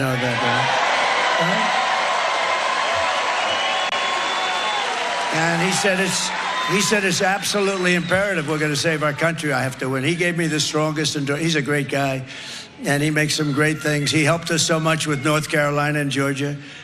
He sent his Starlink, and they had no communication whatsoever in some area. And they said, sir, do you know Elon Musk? I said, I do. Do you think you could get a Starlink? I said, what the hell is that? Explain to me. But essentially, it's unbelievable form of communication. So I called up Elon. Hard to get because it's very successful. I called him up. I said, you know, North Carolina in particular is in big trouble. It's almost been cut off from the mainland. And they have no communication. All their lines are down. This was a terrible thing. And the government's done very little. The federal government's done nothing. She's done nothing. She was like she's doing interviews on these stupid shows, and she's got to get there because they really have problems. But he said, well, I'll tell you. And we talked for about a second, and then I get a message from the people in North Carolina. We want to thank you that the Starlink will be coming soon. I said, Elon, how did you do that? We're talking. You agreed to do it, and now I get a call before we hang up that they expect it to be delivered. Nah, he's a great guy. He's a great guy. Saved a lot of lives. He saved a lot of lives in North Carolina. He helped the governor of Georgia. Georgia governor's doing a very good job, but they helped the governor of Georgia with the Starlink a lot. And he was there. I'll tell you, he was there, so he's good. He's our friend, right? Right?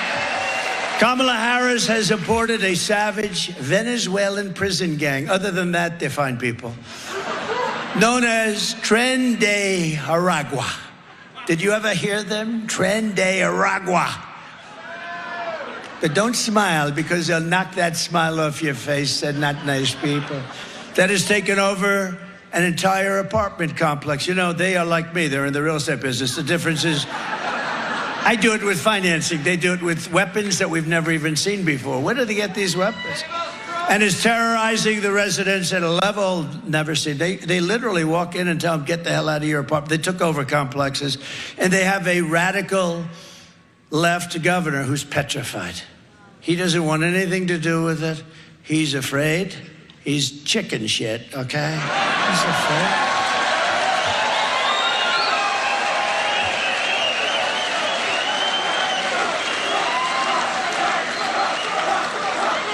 They're breaking down doors. They're collecting the rent. Isn't it nice?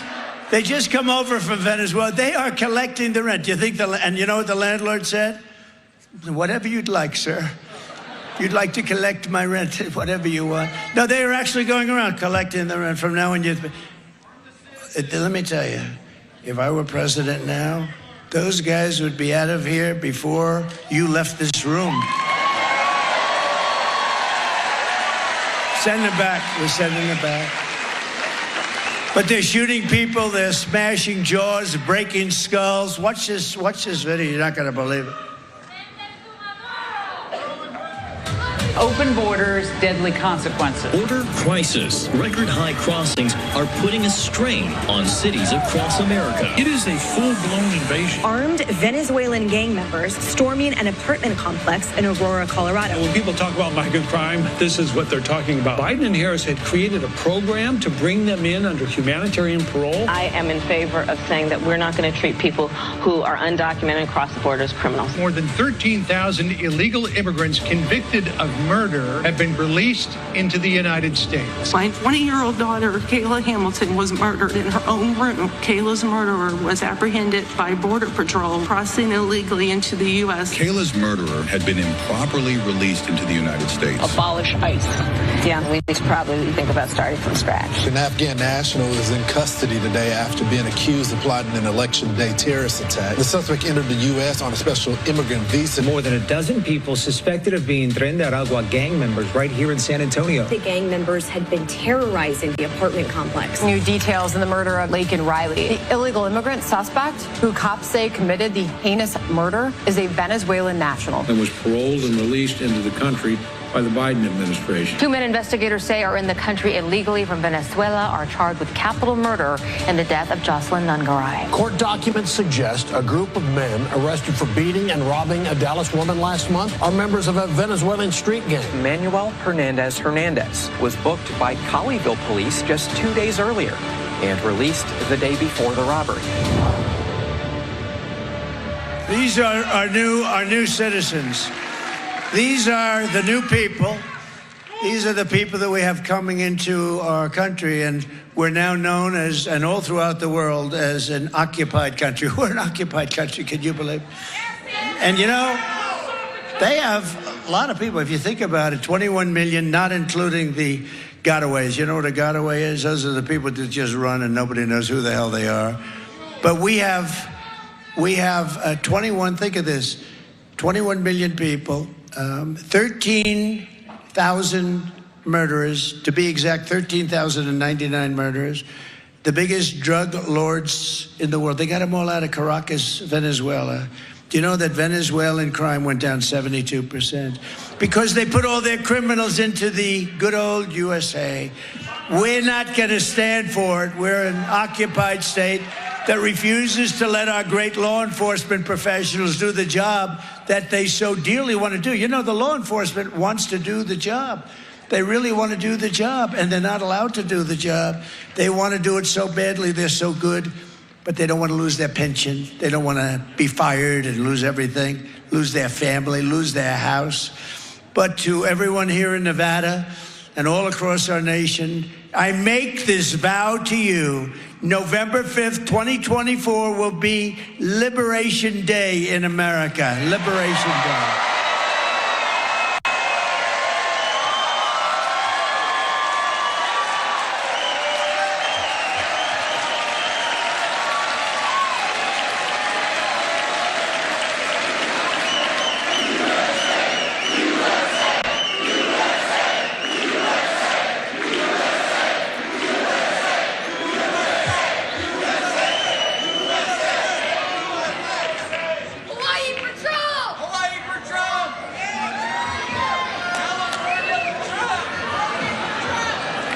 My teleprompter people do a great job. Thank God I don't use teleprompters too much. These people, they do a great job. No, I look at the teleprompter's totally gone. I say, what the hell happened? The sign fell on top of it. But I can level with you. Did you see her? Now, here's the good thing. Isn't it nice to have a guy that doesn't need a teleprompter? Isn't it nice? A president, a potential president that doesn't need a teleprompter. When you use it gets very boring when you use one. But how about her? There was 32 days left, and her teleprompter. You know, a teleprompter goes bad a lot. If you rely on a teleprompter, in other words, if you're like Biden, where he couldn't function without a he couldn't function with a teleprompter. But if you need a teleprompter, like to, you know, do like she did, it was just announced. Did you see the picture? She did a town hall using a teleprompter. You can't do that. No, think of it. You're walking around. There's no teleprompter. She's reading a teleprompter. It's following. Oh, it's terrible. You can't have her as your president. You can't have her as your president. But did you see where she was 32, right? It was 32 days. So she's going, and I'm watching her. I said, what the hell's wrong with her? She goes, 32, and the teleprompter went out. She meant 32 days till the election. So she goes, 32, 32. 32, 32, 32, 32. I said, what the hell is wrong with her? I called the First Lady. I said, First Lady, what the hell is wrong with her? 32. And then, thank goodness for her, the teleprompter kicked back in. But usually it doesn't kick back in. Usually it doesn't. It's, you know, you got to be out there. I would say 5% of the time, if you want to do this professionally, like if you want to run for president someday, no matter how good you run, because I have a guy, Gabe, he's excellent. I've had some real bad ones, but I have Gabe. Some of the bad ones, they go so fast. You know, I will go and pop, pop, pop, pop, pop, pop, pop. I say, slow the damn down. No, a good one is really like gold, right? But I don't use them that much because I find it's very boring. The concept I use, but I don't like it. But if you want to run for president, you have to assume that 5% of the time, even if you have good people, you're not going to have a teleprompter. For instance, when you do outdoors, I was with Bernie Moreno. He's doing very well for the Senate. And I think he's going to win in Ohio. He's got a chance. And I'm way up.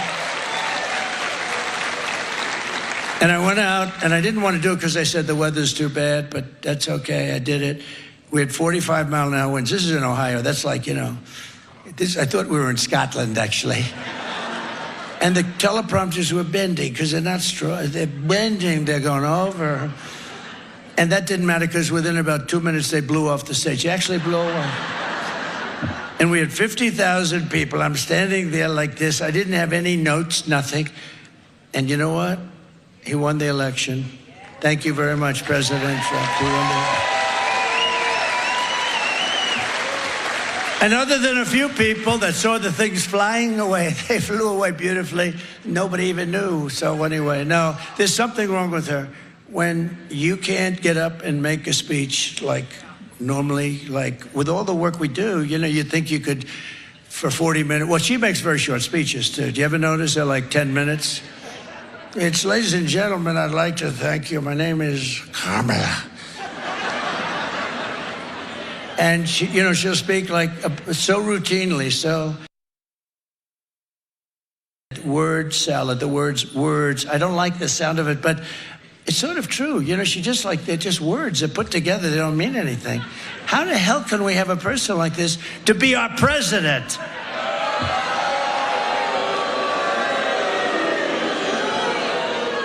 It's crazy.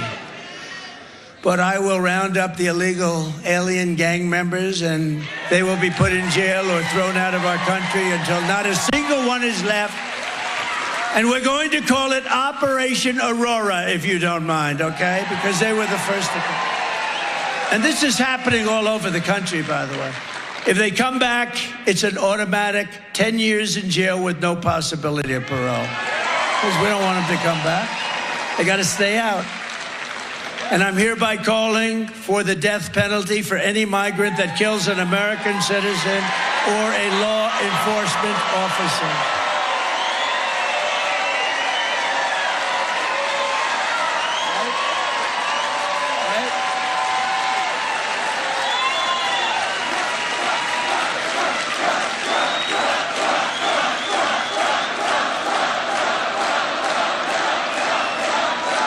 Thank you very much. No, we have to do that. We have to do it. They're violent people. These are violent. Remember when Kamala said, people that come into our country are far less like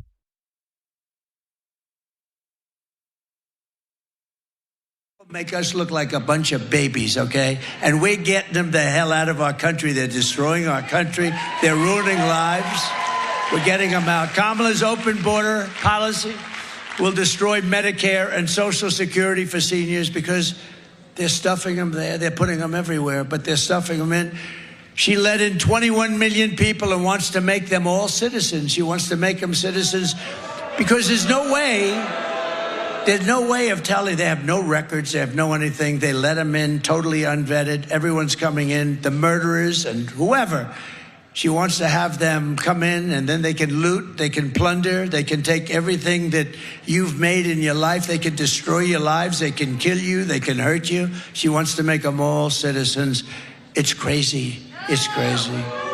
Remember, we're the party of common sense, and you know that doesn't work. A new study released this week found that if Kamala gets her way, illegal aliens will drain Medicare and Social Security to the tune of $2 trillion. In other words, they'll be useless, they'll be worthless.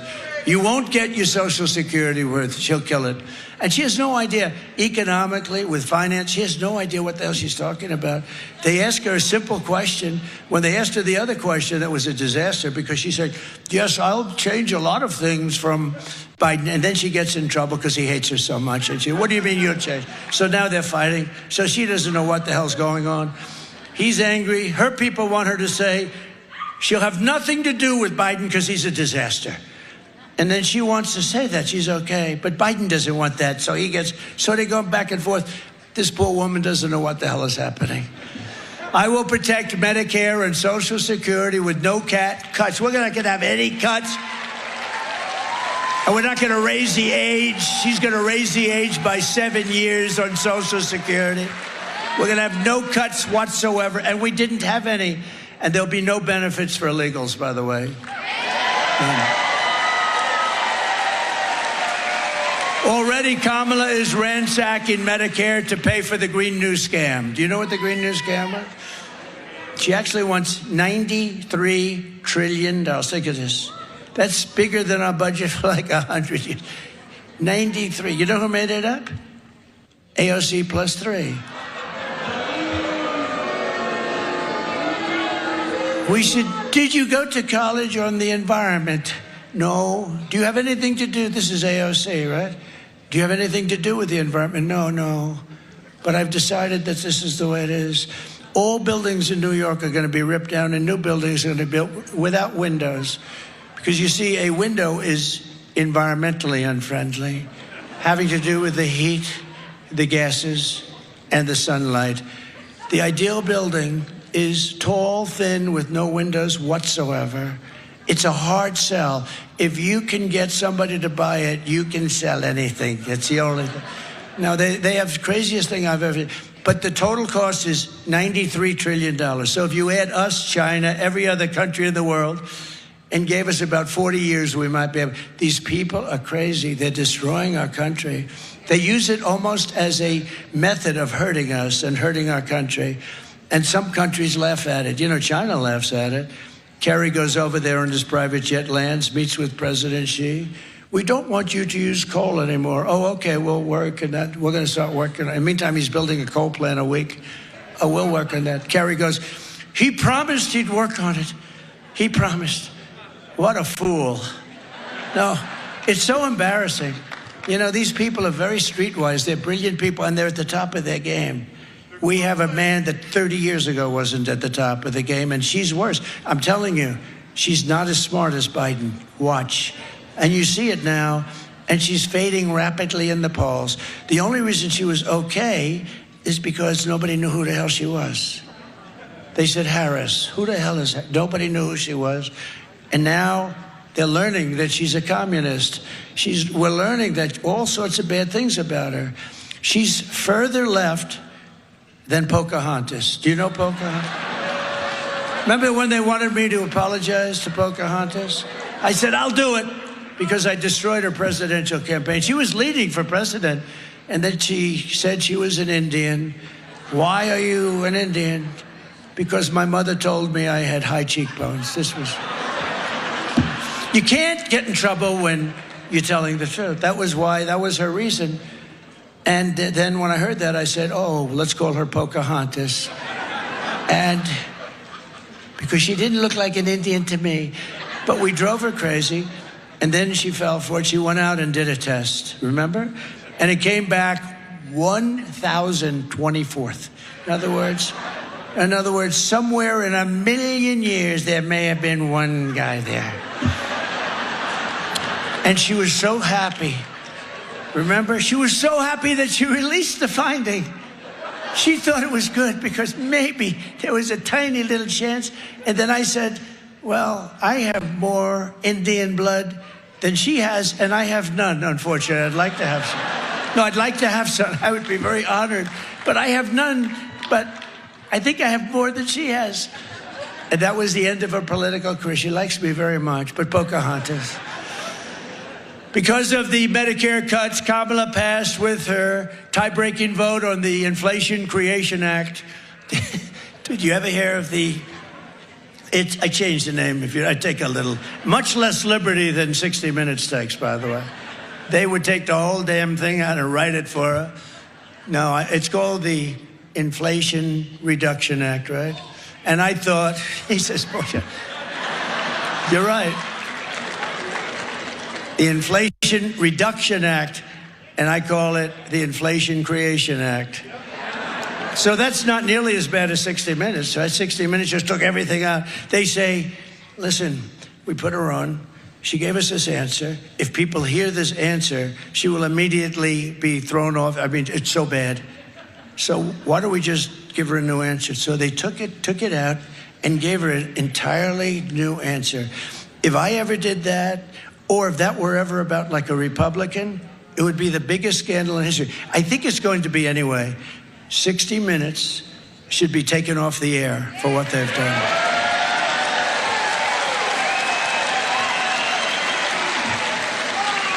It should be taken off the air. And you know what else, John? They should lose their license. Because that's not just a little bad stuff. You know, they have licenses, these networks. They're worth billions of dollars. But the one thing is, it says you have to be honest. That's election interference. They're interfering with the election. Am I right? They should lose their license, and 60 Minutes should be taken off the air. Because of a vote, 560,000 seniors are set to lose their Medicare Advantage plans. Did you know that? Oh, did I ruin your evening? No, it's going to happen in the next few weeks. Because of her vote, 560,000 seniors will lose their plan. In other words, Kamala is shafting fixed income seniors on Medicare to fund $7,500 tax credits for rich people to buy luxury electric cars. You know, we're subsidizing this whole crazy thing with the, again, I love electric cars, but you can't do this. You can't do this. They don't go far. Lots of little problems. They're made in China. We don't have the material. But you know what we do have? A lot of gasoline is down there. A lot of gasoline. I will stand up for our seniors and I will save Medicare Advantage. So seniors, you must vote for Trump, or you're going to have a very unhappy rest of your life. But you got to get out and vote. You know, I learned the other day, I was saddened by it, because I have the endorsement of the NRA. I have all the, I have everybody endorsement. So, but here I was saddened by this. Evangelicals, where I'm like at 90%, but they typically don't vote very much. In other words, they vote like 15, 20%. If the evangelicals would vote, we would win in a landslide. So evangelicals, you got a lot of them here. Please vote. The other ones, there are two groups, especially, meaning they vote very, very disproportionately low. The other group, you know who doesn't vote? Gun owners. Gun owners. They don't vote. This has been true for 50 years. I think it's a rebellious thing, okay? It's rebellion. They're having a rebellion. Gun owners, get out and vote. Evangelicals, get out and vote. Or you're going to have somebody in office that's going to destroy your country. You also need to defeat your disastrous radical Democrat Senator Jackie Rosen and elect a great patriot to defend your Washington values and your values in Reno. Although, I don't know, Reno, can I talk about great values in Reno? Yeah, I think I can. I'm not sure if everybody's going to believe that one, but I believe it. I know a lot of great people from Reno. We have values and all different values, and you have great values here. Jackie Rosen is a disaster. She votes virtually 100% of the time. Originally, you know, she was a big Barack Hussein Obama. Have you ever heard of him? Remember Rush Limbaugh? Rush Limbaugh, he'd be talking about, we'd go, Barack, he like falling asleep, Barack Hussein Obama. That's Barack Hussein Obama. We miss Rush, right?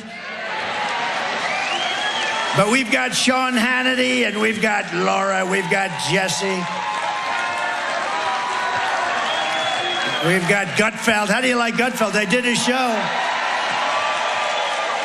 You know, I did his show, and he had the highest rating last week, 2 weeks ago. I did his show. He had the highest rating in the history of his show, and he won the entire week in television. How about that? Is that? No, he's good. You know, he used to hate me. He used to hate me. He used to hate Trump. And then after about a year, I just said, that guy really doesn't like me much. Gutfeld, he's a great guy and very talented guy, but he hated me. Oh, it was terrible, and saying bad things. And then after about a year, I noticed it was a change. He said, you know, I don't love this guy, but he does everything. I mean, everything he says, he gets it done. Like, he defeated ISIS in record time. He said he was going to do that.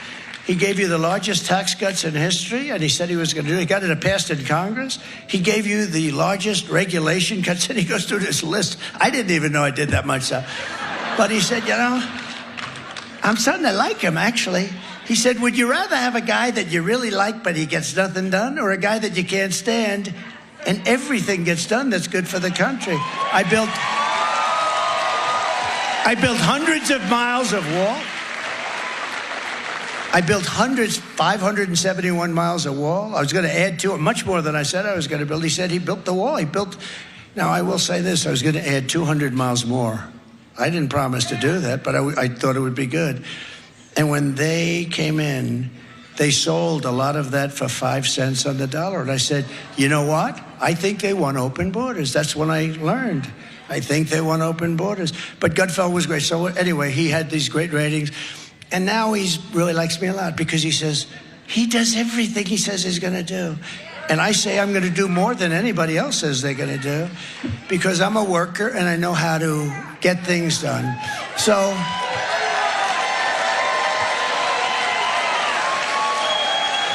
I would like you, if you would, because he's a spectacular man. And I'll be honest with you. Stan, would you stand up, please?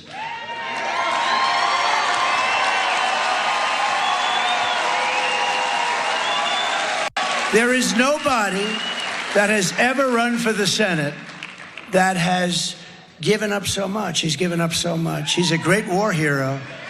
And he took a big hit. Big hit. He took a hit like nobody takes. And if they took a hit like that, most people wouldn't be around and other people would just, they wouldn't know what to do. This guy, and he's got the greatest wife and family you've ever seen. And nobody has given up so much as Sam. And Sam, I want you to win so badly, and you know that. And he has my full endorsement and all of that stuff. But he's a great guy. And he's doing very well. He's against an unpopular person that has no respect in Washington. So let's see what happens. But he has my total and complete, as I say, endorsement. Thank you, Sam, very much. Thank you for being here. We're also pleased to be joined as well by Senator John Cornyn of Texas. John, please. Thank you. Thank you very much. Thank you. And I think John agrees with me on Sam, what Sam has done and what he's given up. And he's a big hero. He really is a big hero. Another great one is Wesley Hunt of Texas. Stand up, Wesley. Wesley's fantastic. He's a great guy. Mark Amadai of right here, right around here. Come on, Mark. Where is Mark? Thank you, Mark. Good. Good job. He's a warrior. And a great football player and a great congressman. I used to watch him on the great Sean Hannity. Does anybody know Sean Hannity? You are right now on Sean Hannity because we're live on Sean Hannity. And he's great. He's great. He's one of the most successful guys in show business, and you wouldn't know it. He's a modest guy, but he's got some mouthpiece, so I got to tell you. He's modest, but those lips move. But we have some really good people, but Sean Hannity is great. And that whole group, Jesse, has been great. Pete Hegseth, Rachel. They have a lot of good people, and then they have a few that I can't stand, I'll be honest with you. And I think it hurts them badly, if you want to know the truth. But they have some really, really good ones, and it's an honor. Who?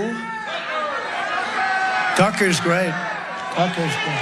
Tucker's great. And speaking of Tucker, because he liked this guy, how did we like J.D. Vance the other night? Right? Right?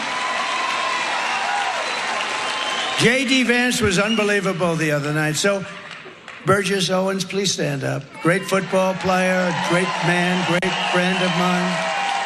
He's been my friend from the beginning, even before the beginning. He was saying, I hope Trump runs. You know him? No, I don't know him, but I think he'd do a very good job. And so he was there before the beginning. And the Nevada GOP chair, we have a man who works his ass off, right? Michael McDonald. Stand up, Michael. So are we going to win, Mike? We're going to win? He's the Nevada chair, and he's working hard. We're 6 points up. Did you know that? But I don't want to say it. I don't want to say it, Michael. Always I say assume that you're 1 point down, right? Assume you're 1 point down. In 4 incredible years under the Trump administration, we achieved more than any administration in the history of our country. We passed record tax cuts, biggest tax cuts in our history. They want to end them, and that would raise your taxes at levels that nobody's ever seen before. You know, you have one thing in those tax cuts that I hope people appreciate. The estate tax for small businesses, farms, and other things, it's non-existent. You are leaving your farm or your small business to your children, and they had to go out and borrow money to pay the tax, and they'd oftentimes lose it and be depressed for the rest of their lives and worse. And I got that out. You don't have any estate. When they end this, that comes back. And that's, you know, I only tell you that to the people that love their children, because if you don't love your children, it's not really worth that much, to be honest. Is there anybody in the room who does not love their children? I've only had, I've said that about 10 times. I've only had one person raise. I said, and I thought he was kidding, and he actually wasn't kidding. But that's a big deal. Think of that. You have no estate tax. You leave your farm now, and they can operate the farm. And, because a lot of farmers, they have great value. But they don't necessarily have a lot of cash. A lot of businesses, they have a value. They have valuable businesses, but no cash. They couldn't pay. They go out, they borrow, and all of a sudden they end up losing it. That won't happen. But if they end our tax cut, that's part of it. So it's to me, it's a very important part. Record tax cuts, record regulation cuts, more than any other administration in history. And we achieved an all-time low unemployment rates, record low poverty rates, and rising wages for everyone at the highest level ever. We had the most successful country in the history of in our history. We never had, and probably in the history of the world, we had never had a period of time like this. And we had, remember this, we also had the best border. Remember the graph that I like more than any graph ever. Because I wouldn't be here. Do you have that graph by any chance? Put it up. I love this piece of beautiful paper. Where is it? Oh, I love it. Oh. I love it. You see the line on the bottom? The red line? That's the lowest point. That was my last day in office. That was the lowest we ever were on illegal immigration. That includes drugs and a lot of other things too, by the way. But look at that. And then it exploded like a rocket ship. Look what happened to it. And now it's worse than ever. But what a beautiful, even if that red line wasn't there, if it was 2 inches to the right, I'd still say what a beautiful piece of paper. Because if I didn't turn to the right to look at that beautiful piece of paper, I wouldn't be talking to you tonight, Beautiful.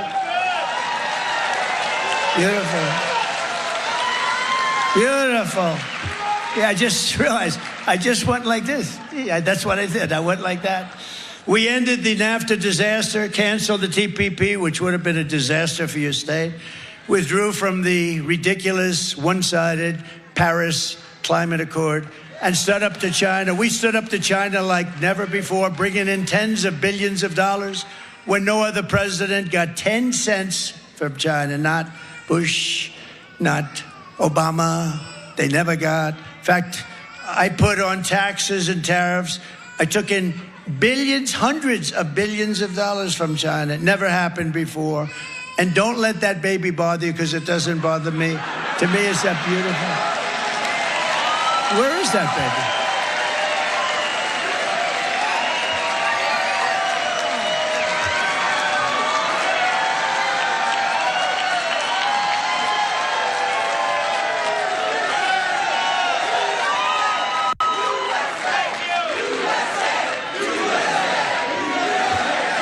That's a good-looking baby.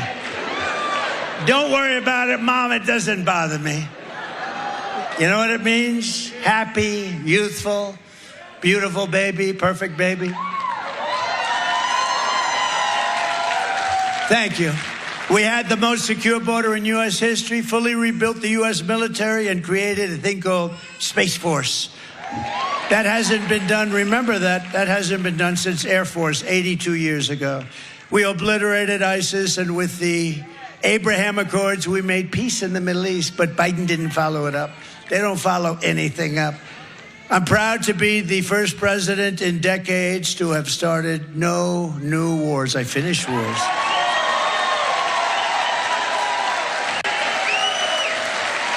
And I also gave you $35 insulin, which Biden and Kamala are trying to take. I was the one that did it. And, it's interesting because I did it, but it doesn't kick in for like 2 or 3 years by statute. And when it kicked in, I said, I better win this thing, because otherwise whoever the hell is president, they're going to take credit for $35 insulin. No, I did it. But those 4 wonderful years of peace and prosperity have been followed by 4 years of... Thank you for tuning into the live show. Thank you. Double tap your screen, subscribe to the channel. We are currently listening to the legendary, the 45th. Some people say he might be the 47th. What do you think? You think he has a high chances of being the 47th? I think he does. With everything going on here, I think he does. All right, ladies and gentlemen, let's go back to listening to the former President Donald J. Trump. Misery and failure under the worst president and vice president in American history by far. It's true. It's true. In fact, Jimmy Carter is the happiest man today. You know, he's almost 100, I guess. He's celebrating. He's very close to 100.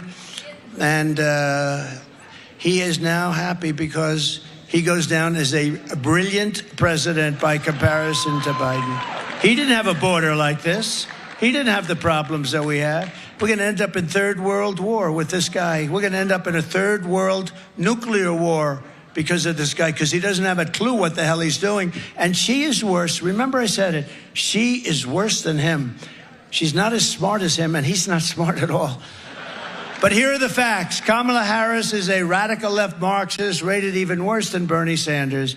She was an original creator of defund the police movement. Think of that. Anybody that was involved in defund the police, even for a day, let alone years, is not worthy of being president of the United States, because we cherish our police. We cherish our police. Kamala Harris vowed to abolish. She vowed to abolish ICE. You know, ICE, these are great patriots. They also happen to be tough people. They take MS-13 gang members out. They deposit them back in their country where they came from. It's a tough job. I mean, I have some tough friends in the front row. They don't want to be a member. Would you like to be a member of ICE and run into a pack of MS-13 killers and swing it out for about 2 hours and then stand up and say, let's get them out of here? You wouldn't. Tough guys don't want any part of it. They're tough and they're smart. But you know what? They love our country and they do an incredible job. And she wants to get rid of them. She wants to get rid of ICE. It's not going to happen. She wants to ban fracking, as you know. She wants to ban anything having to do with fossil fuel. She imposed the natural gas export ban and is now shutting down power plants and destroying our electric grid with her crazy Green New Scam regulations. Energy prices are already up this year 50% in Nevada under Kamala. They're going higher. They're going to be maybe double within a year from now. She lost more. And here's to me the worst, because she said no, she'd like to keep everything just the way it is. This is to me the worst. She lost 325,000 migrant children. They're gone. They're gone. No, but you can't understand. Think of it. 325,000 children are missing. Most of them are dead, in my opinion. And they might, she said all of them, they might be all. They're either sex slaves, dead, or just missing. But many of them are dead. And she said, I want to keep it just like we've had it. There's never been a travesty like that. Think of that. Think of that in relation to wars and everything else. There's never been anything like that. They're innocent kids. Their parents will never see them again, most likely, most of them. And she has the 13,000 illegal alien convicted murderers roaming free in our country, free to kill again. As California Attorney General, she redefined child sex trafficking, assault with a deadly weapon, and rape of an unconscious person as totally non-violent crimes.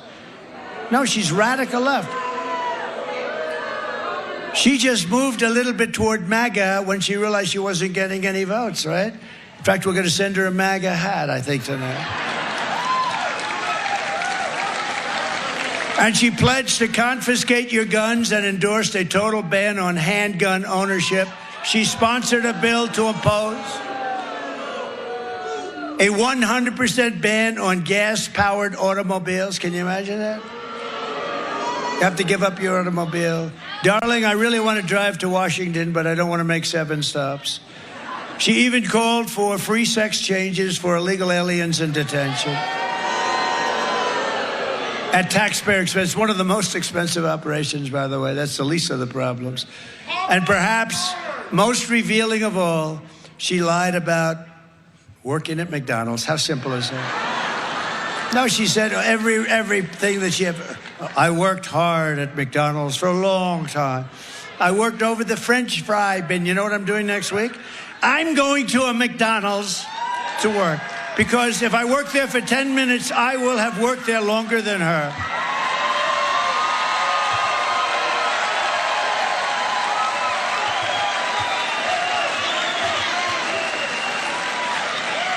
You know, in many ways, I don't like talking because it's so basic. You know, it's just so.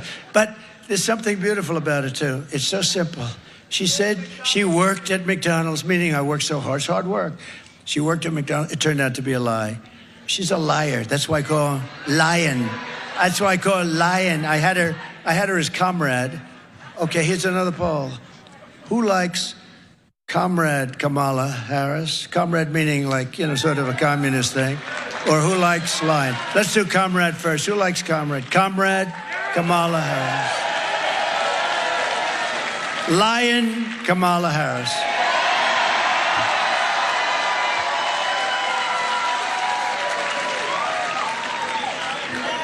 I guess that's the end of that one. But with your vote this November, you know, I did 3 of them today. I did a little one, a little tiny one with a small group, and then I did a really big one.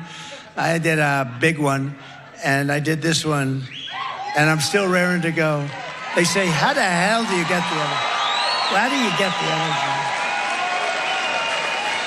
How do you get that energy? But I love doing it. You know why? Because I see it. We're making so much progress. We're exposing her for what she is, and in. Yo, this man, bro, this man right here, his sense of humor is just on another level. And this is the thing. Everybody knows who this man is, what he stands for, the way he talks. You know, some people say rambling. Some people say, well, we love him that way. Some people say, well, I don't like how a president would be going on Twitter. And some people say, you know what?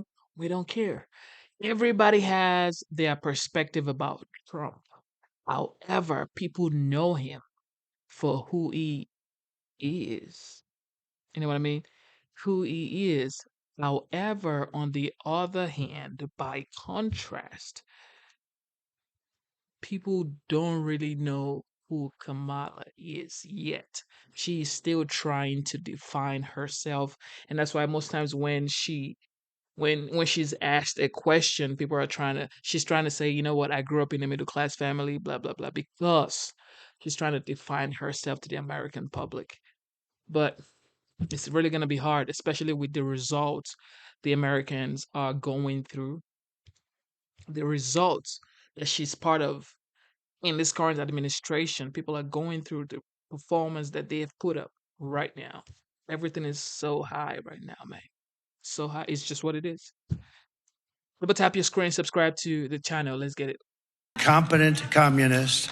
And people aren't going to have that because we don't have a choice. If we don't win this election, you know, there are those people that say you'll never have another election if we don't win this one. That could be possible. Look at Venezuela. Look at so many places.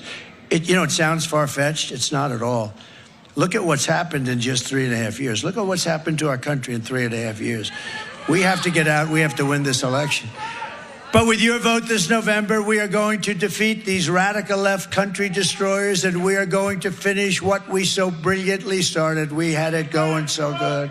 On day one, I will close the border. I will stop the invasion of illegals into our country. And we will begin the largest deportation operation in the history of the United States. We have no choice.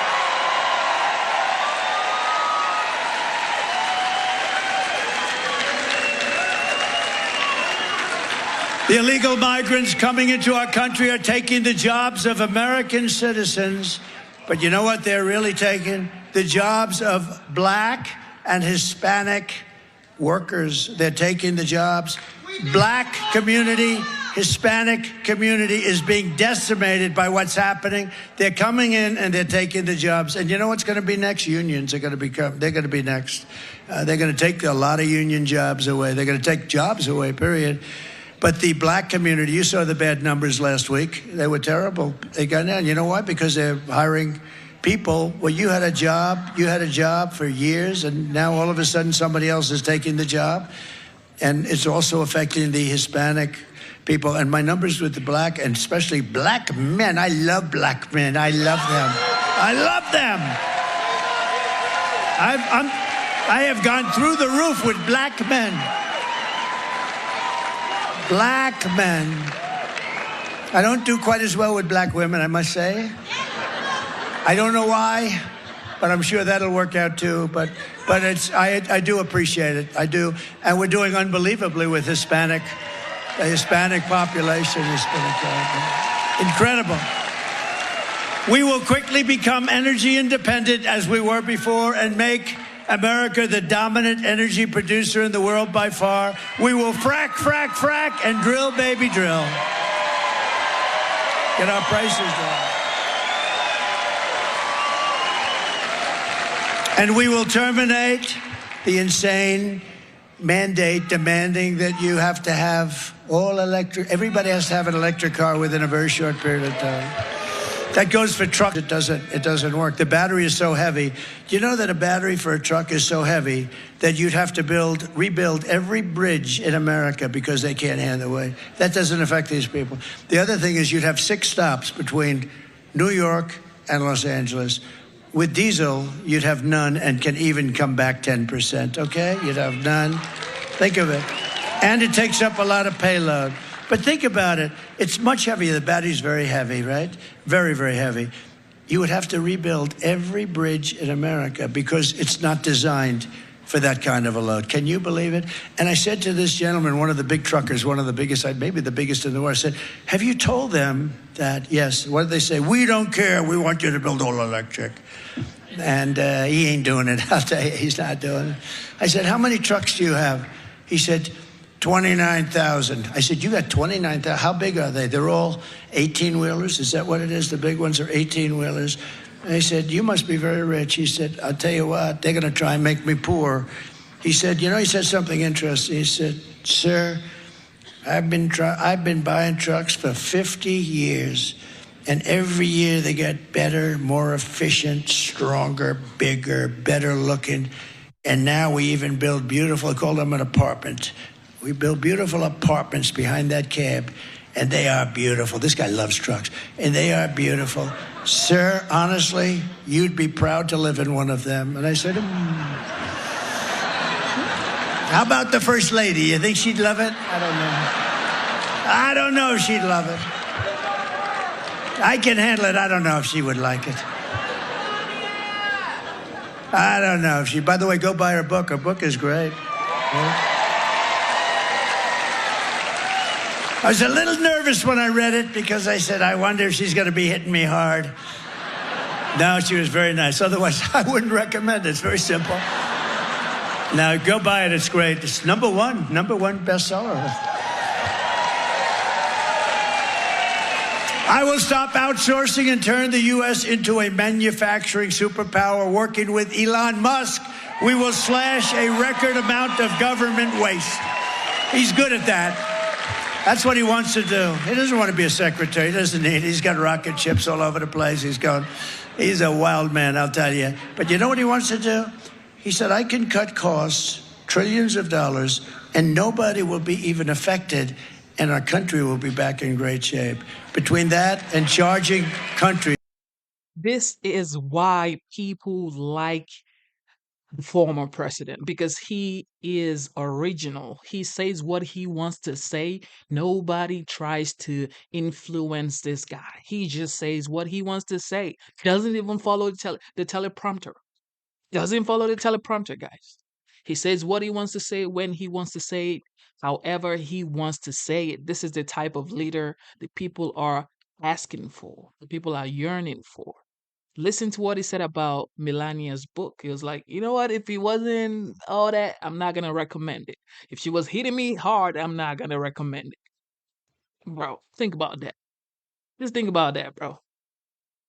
This is why people really, really support Trump, because he is not like a robot. He is real, original. He says what he wants to say, however he wants to say it. Doesn't really care about all that. Let's watch. And this is why people say, well, he is not presidential. Well, would you rather have someone who is presidential, or would you rather have someone who can perform? I choose action over words. Actions speak louder than words because all that feelings, all those words do not pay the bills. Actions pay the bills, okay? Emotions and feelings do not pay the bills, all right? Tap your screen, subscribe to the channel. Let's go. That come in and plunder and steal. We'll have a country that's a machine. We're going to make a beautiful machine, and then we're going to take all that money and pay off debt and help people that are not in good shape and sick and old and tired. But he wants to do that. He doesn't want anything. He doesn't want a title. He just wants to say, look, there's so much waste and abuse and fraud. You ever hear the expression, fraud, waste, and abuse, right? Levels that you wouldn't even believe. You know, when I cut the price of Air Force One, I bought it. Sir, it will be $5.8 billion. I said, nope, I'm not doing it. I was supposed to walk in and sign it because I said, who negotiated the contract? They said, Barack Hussein Obama. I said, well, then it's too high. They said, why do you say that, sir? Because he negotiated it. It's too high. And I said, it has to have a 3. You know that, sir. It has to have it. So I waited, Boeing. And then finally they said, oh, boy. Because, you know, they thought they had. So think of it. If I didn't do that, they would have made $1.7 billion. I said, because they ultimately cut it down to $3,999,99999 1 penny. I said, it's got to have a 3 in front. This had a 5 and it's 5.7. So I said, let me ask you a question. So if I didn't come along, you would have made 1.7, same exact plane, right? Except I had a much better paint job, much nicer. It's true. It was red, white, and blue the way it should be. It wasn't baby blue, it was blue. Not that little baby blue. But no, I did a great job on it. But I said to the head of Boeing, I said, this was before the 2 planes went down. This is before the problems for Boeing. You know, Boeing was considered maybe the greatest, but certainly one of the greatest companies in the world. And now they've suffered a lot. But this was before. I said, you mean if I didn't come along, you would have made $1.7 billion on this. Actually, it's 2 planes, you know. Air Force One is actually 2 planes, 2 identical planes, 747s. You would have made $1.7 billion? He said, well, yeah, we have, of course, you know, they would. The answer is they would have made $1.7 billion. So Elon's actually right, because they shouldn't make that kind of money on it. But I got him down $1.7 billion. It took about 2 months of not returning phone calls. I will end the war in Ukraine, stop the chaos in the Middle East, and prevent World War III. I will crush violent crime and give our police the support, protection, resources, and respect they so dearly, look, you know that, they dearly deserve it. We're going to give our police their respect back. They want to do the job. No, but think of that with all the criminals that are being put in all over the world. This is not just South America. We mentioned Venezuela, but it's all over the world. Crime is down all over the world. Prison populations are down all over the world. They're delivering into the United States mental patients, prisoners, killers, drug dealers, gang members, criminals, street criminals. They're all here. They're all going to be here soon. We're not going to allow it to happen. Not going to happen. We will strengthen and modernize our military. We will build a missile defense shield, all made in the USA. And we will not have a woke military. Watch this. Watch this. Watch this. You'll like this. You little scumbag! I got your name. I got your ass. You will not laugh. You will not cry. You will learn by the numbers. Happy Pride. Happy Pride Month. And actually, let's declare it a summer of pride. So you're a killer? Sir, yes, sir. Let me see your war face. Sir, you got a war face? Ah! That's a war face. Now let me see your war face. Ah! Bullshit. Politically correct, but we won 2 world wars. We won 2 beautiful, big, ugly wars, and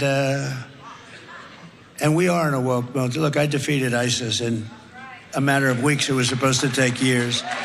And those people did it. And I had great generals, not the guys you see on television that don't know what the hell they're doing. And they are woke.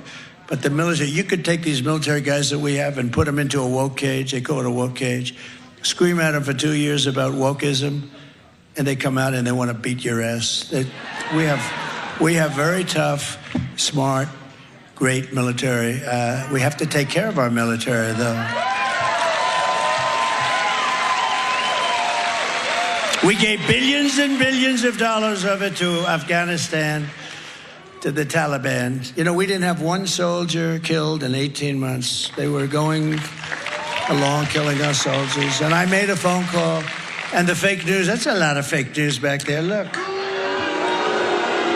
The fake news. That's a lot. That's a lot of cameras. It's amazing when I watch and I see those red lights. You know, when the red lights are on them. And sometimes I'll point to them, and as soon as I start pointing, those lights go off so fast.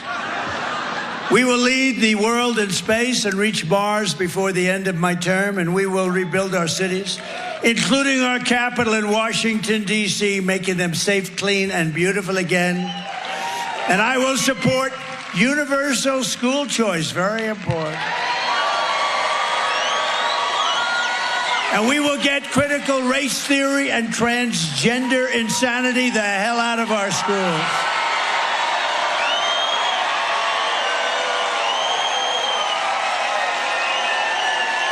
And we will keep men out of women's sports.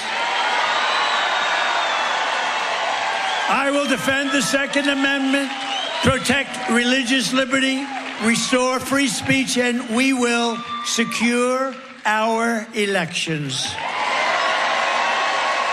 Under the Trump administration, we will put American citizens first, American children first, American patients first.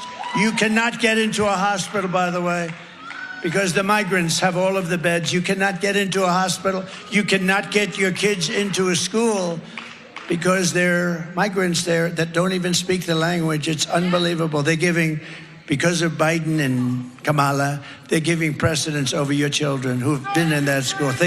Is it not even thinkable? I will put American taxpayers first, American workers first, and American communities first. And we will put communists and Marxists and fascists last. We're going to put them last, way down at the bottom.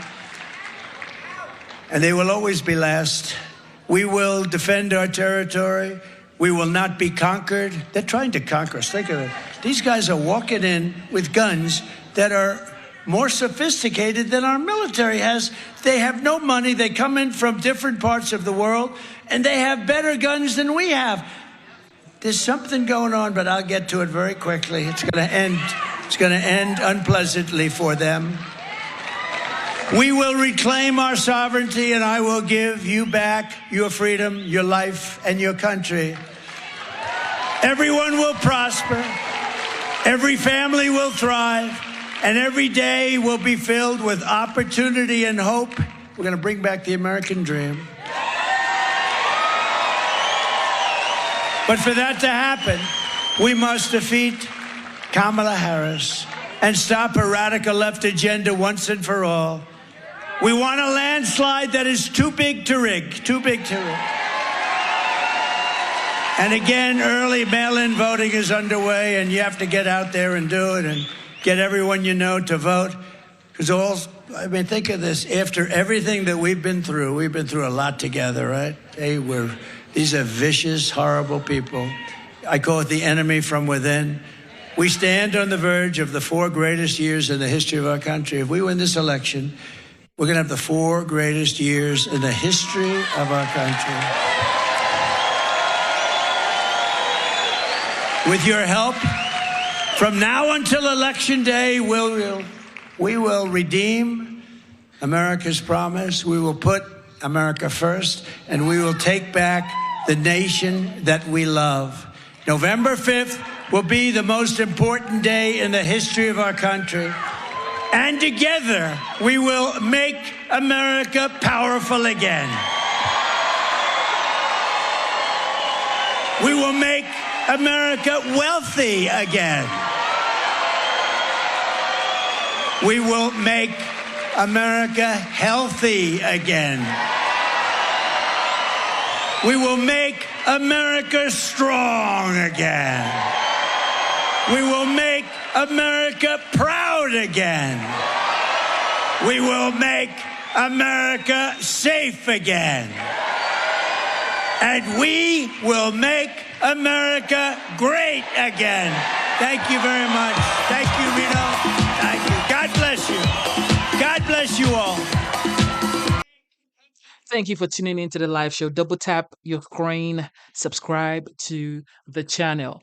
Most people say, well, why are these people voting for the former president? Why are these people supporting the former president? Even the former president, Barack Obama, said, well, African American men are rallying behind Trump. According to his rally yesterday, he said something like that. And it's like, you know the reason why? Because these men are the men that lead their family. They pay the bills. They see how much the prices are now. They see how much electricity bills are. They see it's not the same as it was when he was president. So it's like, why would I vote for the same thing that put me in this position? You know what I mean? These men pay bills. You know, that's why I always say, like, if you don't pay bills, you should not be on the live stream, sort of, because it's like you wouldn't really know what to say. But if you pay bills, you know for a fact that the amount you pay has significantly increased tremendously. Okay? Double tap your screen, subscribe to the channel. And that's why.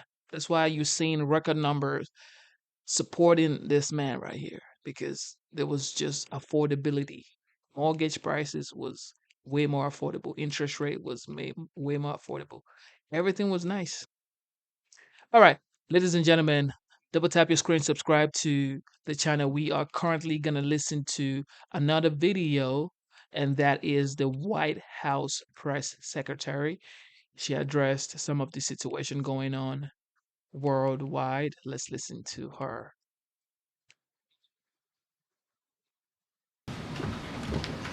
Good afternoon, everyone. Good afternoon. So before I turn to the latest on the hurricane, I wanted to briefly mention at the top regarding the passing of Ethel Kennedy. I expect you will have something from the president very, very soon. They were dear friends, and I don't want to get too far ahead of him in his statement, but the president and the first lady are sending their love to her entire family and everyone whose life was touched by her strength and service. Now, shifting gears to the storm. This morning, the president and the vice president were briefed on the impacts from Hurricane Milton and will continue to be briefed throughout the day. We are praying for those who lost their lives and all the communities devastated by the storm. The president and the vice president will do everything in our power to help with the respond, the recovery, and rebuild. Last night, in advance of Hurricane Milton making landfall, the president spoke by phone with several officials in Florida, including Orlando Mayor Buddy Dyer, Sarasota Mayor Liz Alpert, and Representative Gus Bilakis and Kathy Castor. This morning, President Biden also spoke to Governor DeSantis about the impacts of Hurricane Milton. The governor thanked the president for the extensive federal support to prepare for and respond to the storm. This afternoon, the president spoke with several additional Florida officials following the impacts of Hurricane Milton across the Florida Peninsula, including Senator Rick Scott, Representative Anna Paulina Luna, Gainesville Mayor Harvey Ward, Fort Myers Mayor Kevin Anderson, Orange County Mayor Jerry Demings, and Pasco County Chair Ron Oakley. The president told each of these leaders to call him directly if they need additional assistance on rescue, response, and recovery efforts. The president also emphasized that he will be with them and their communities no matter how long it takes. Additionally, FEMA Administrator Criswell has been on the ground in Florida since last night, and today she is surveying the damage alongside her state and local counterparts and will work closely with them to determine any unmet needs. At the direction of the president, FEMA and the federal family began to quickly deploy resources to assist with rescue and response operations, including over 1,200 urban search and rescue personnel and the 3 Coast Guard swift water rescue teams with rescues already underway. Over 1,000 federal personnel, all focused on helping the people of Florida respond and recover. And over 15 million meals and 13 million liters of water are already in the region, with 20 million meals and 40 million liters of water ready to be deployed. The U.S. Army Corps of Engineers has 2 temporary power teams and a roofing team to diagnose the need for short-term repairs to homes and structures. The Department of Defense has also provided 60 high water vehicles and personnel who can further aid in search and rescue efforts. To the people of Florida, this is still a very serious situation. Please remain vigilant. Listen to local officials. As the president has said, we will be here for you as long as it takes. Now, as you all know, this is an ongoing response, and we are getting information in real time. We're very grateful that we have the Secretary of Homeland Security, Mayorkas here, who is on the ground, here virtually obviously, who's on the ground in North Carolina surveying the damage and helping with response to Hurricane Helene. Regarding Hurricane Milton, we won't have all of the answers right now, but we want to provide as much information as we can. And so with that, I will turn it over to the Homeland Secretary and Homeland Security Secretary. Thank you so much again for joining us, sir. The floor is yours. Thank you, Karina. Good afternoon. Can everybody hear me? Yeah. Yes, we can hear you fine. Thank you. Thank you. So I am currently joining you from North Carolina, where I've been meeting with our extraordinary FEMA personnel and federal, state, and local partners on the ground about Hurricane Helene's devastating impact and the progress we are making in our work to help North Carolina communities and aid in their recovery. Before I share an update on the situation here in North Carolina, I'll provide you an update on Hurricane Milton, which last night made landfall as a Category 3 storm near Siesta Key, Florida, following a day of heavy rain and at least 27 tornado touchdowns. Our hearts break for the Floridians who have lost so much. I was briefed earlier by FEMA Administrator Criswell, who is on the ground in Florida, as Karine noted, along with more than 1,000 FEMA personnel. There is significant water and wind damage across central Florida. As of this morning, over 3 million customers are without power. Structures have been severely damaged or collapsed, and tragically, we know that lives have been lost. We are praying for them and their loved ones. Right now, search and rescue is our highest priority, and we are also praying for those who are unaccounted for and for their safe return. It is very significant that many followed local guidance and evacuated ahead of landfall. We cannot minimize the impact of that. It is imperative that everyone continues to follow the direction of local officials. Milton may have passed, but the danger it poses has not. Downed power lines, flood waters, non-potable drinking water, and debris are creating deadly conditions. Keep listening to local officials and shelter in place until it is safe, if told to do so. Only use generators when and where it is safe to do so. People can find more tips on staying safe after a storm on the FEMA app or by visiting ready.gov. In the lead up to Milton, our administration made robust preparations for the storm. President Biden approved emergency declarations for the state of Florida and for the Seminole Tribe of Florida days before the storm made landfall to provide full federal support for the response. We pre-positioned supplies, including food and water, 20 helicopters, 60 Department of Defense high water vehicles with ladders, 1,300 U.S. Coast Guard personnel, and 1,400 urban search and rescue team members across Florida in anticipation of the storm, and staged hundreds of ambulances to assist in the transport of hospitalized patients. Today, FEMA is joining the state to begin damage assessments to ensure Floridians have what they need. FEMA and our federal partners, including the Department of Defense and the United States Coast Guard, are already working closely to support the state of Florida in a comprehensive, coordinated response to the storm. To reiterate President Biden's message yesterday, every available resource is being deployed as fast as possible to impacted communities, and we will not leave until the work is done. The same is true for communities devastated by Hurricane Helene, including here in North Carolina. President Biden and Vice President Harris were here last week, as was I, and we will continue to support impacted communities and first responders on the ground.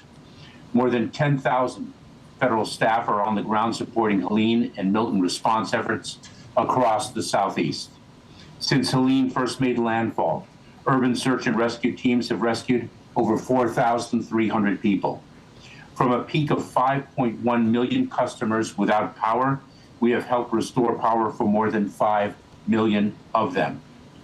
And we are restoring more every day.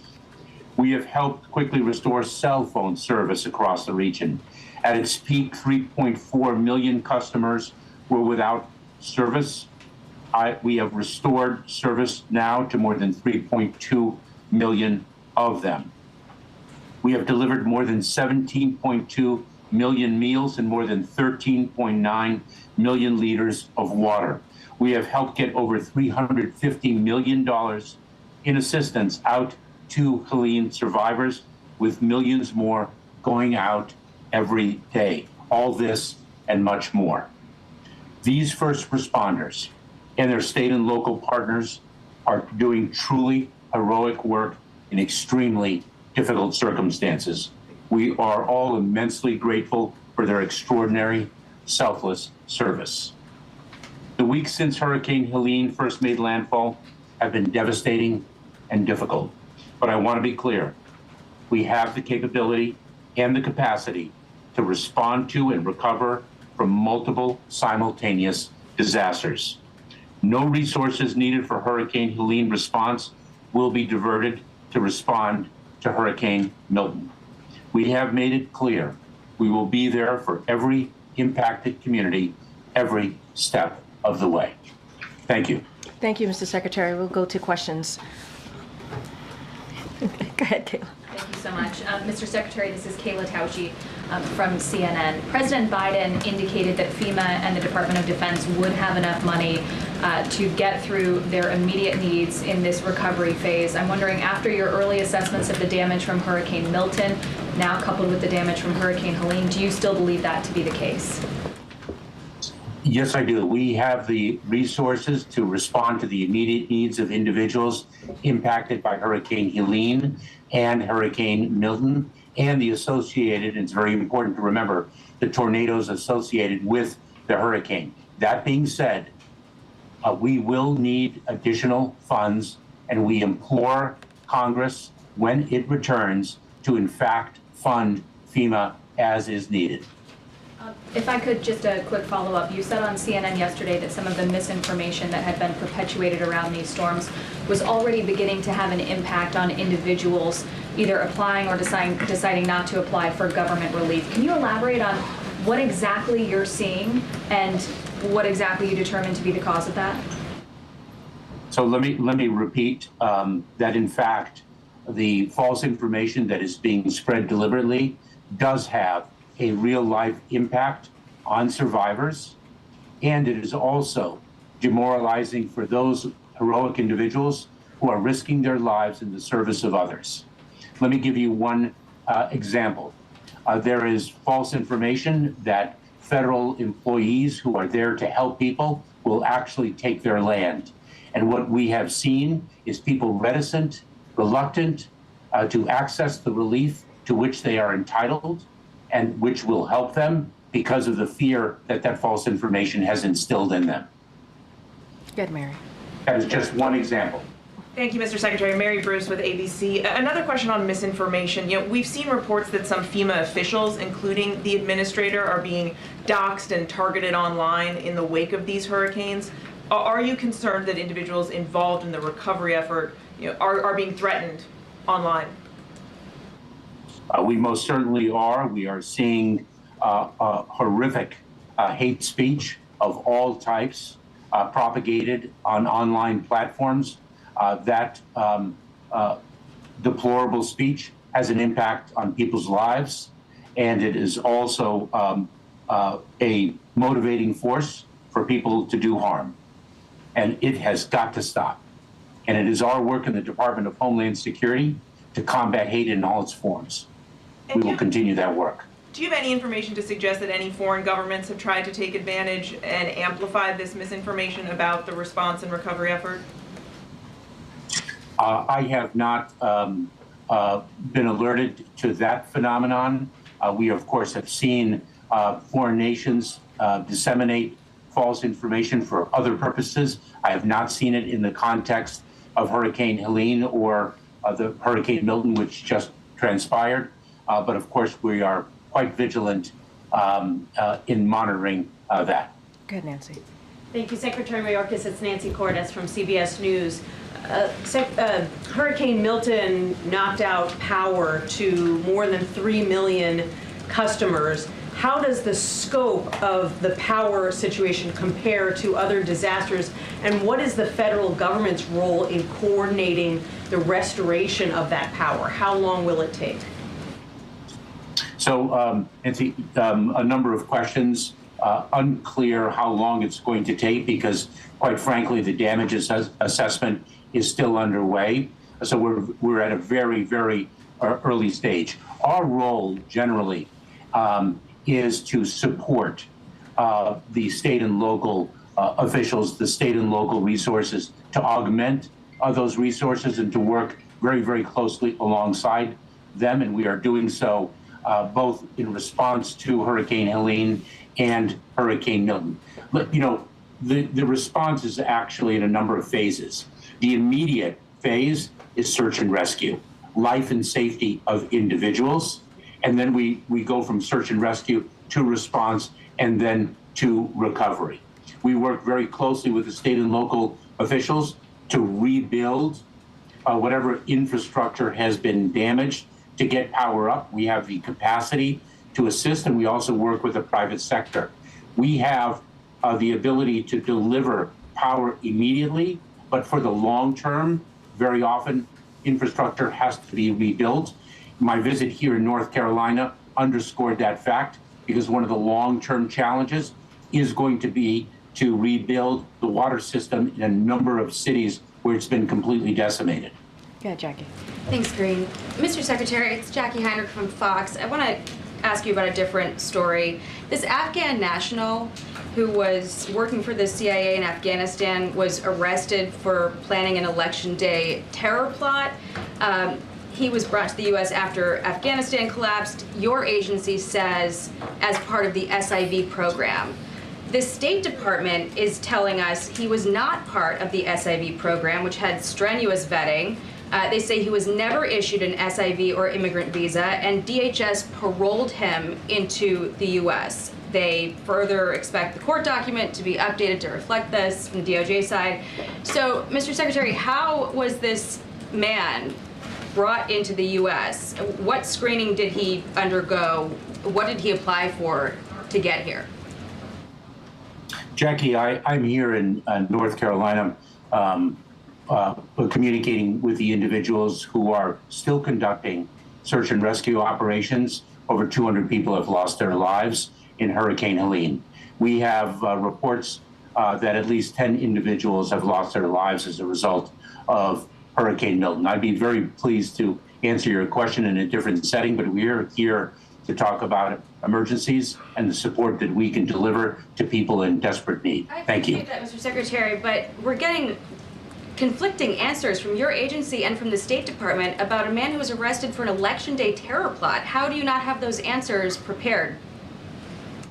Jackie, that's not what I said. What I said is I'd be pleased to discuss this issue at a different time, but I am here to speak about disasters that have impacted people's lives in real time, and that is a subject that I'm addressing today. Mr. Secretary, can you assure people that appropriate steps have been taken to secure the country against these kinds of threats? Because the outstanding question is whether this man was radicalized before the U.S. government brought him here or afterward.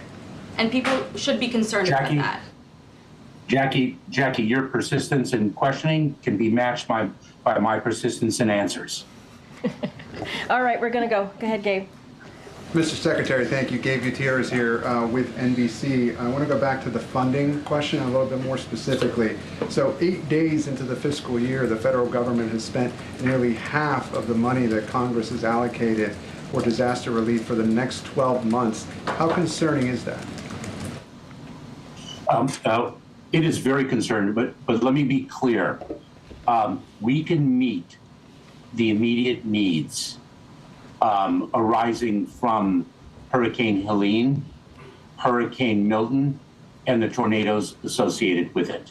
When Congress returns, we will need them to act swiftly to appropriately fund the disaster relief fund upon which FEMA relies to deliver assistance to people after extreme weather events. And so we can meet the immediate needs. We will need funding very rapidly. What if there's another disaster next week? We are working on a continuing resolution. That is not stable footing for the work that we do in disaster response. And so that is why I underscore the need for Congress to act swiftly upon its return. Go ahead, Michael. Thank you, Green. Mr. Secretary, Michael Wilner with McClatchy. Just want to ask you specifically about the National Flood Insurance Program. Already the NFIP has been chronically in the red. How do you anticipate Milton will affect that program, and is there a specific ask of Congress? Michael, I'll have to follow up with you on that, but I've been in the Department of Homeland Security as the Director of U.S. Citizenship and Immigration Services and the Deputy Secretary, and now, of course, as the Secretary, and I've always known the flood insurance program. Thank you for tuning into the live show. I bought this Rubik's Cube for my daughter.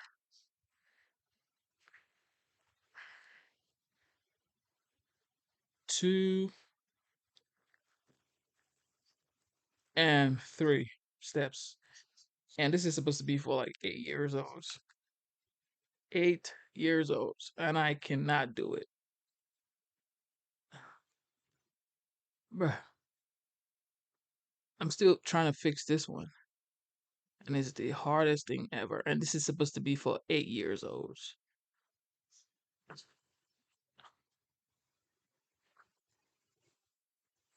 And someone asking me if y'all doing too much. Double tap your screen, subscribe to the channel. Let's get it. To be in the red. Go ahead. Thank you. Mr. Secretary, this is Courtney Rosen from Bloomberg Government. I would like to ask about the upcoming election in the next couple weeks. Are you thinking about that issue in terms of voters being able to access their polling places in states that are having such significant damage? Courtney, we have seen state and local officials who are, of course, on point in ensuring access to voting. We have seen them take measures to ensure that people can, in fact, reach their polling places. Some polling places have been damaged, for example, as a result of Hurricane Helene, but they are pivoting to make sure that there are other facilities available to them, and they'll have different places at which they can place their votes. And this is something that the Cybersecurity and Infrastructure Security Agency of our department, CISA, as it is known by its acronym, works very closely with state and local officials to assist in that regard. you give an example of one way that they are assisting in this time? So what we do, What that work looks like? there are three threat vectors. There's physical violence. There's the concern about physical violence. There is the concern about cyber attacks, and there's the concern about disinformation. An example is that we are protective security advisors in each state that assist state and local officials in sharing best practices about how to secure the facilities, both from a physical perspective and a cyber security perspective. That would be one example. Okay, go ahead. We're going to start wrapping it up, but go ahead. Thank you, Mr. Secretary. This is Skylar Woodhouse with Bloomberg News. As you mentioned earlier, you said that FEMA, will need funds when Congress comes back. But if there is another disaster prior to Congress coming back to session, and as you continue to work with Helene and Milton, will FEMA have to perhaps stop offering services or sending out support for aid if you're running out of cash before Congress comes back? No, it will not. We have the funds to address immediate needs.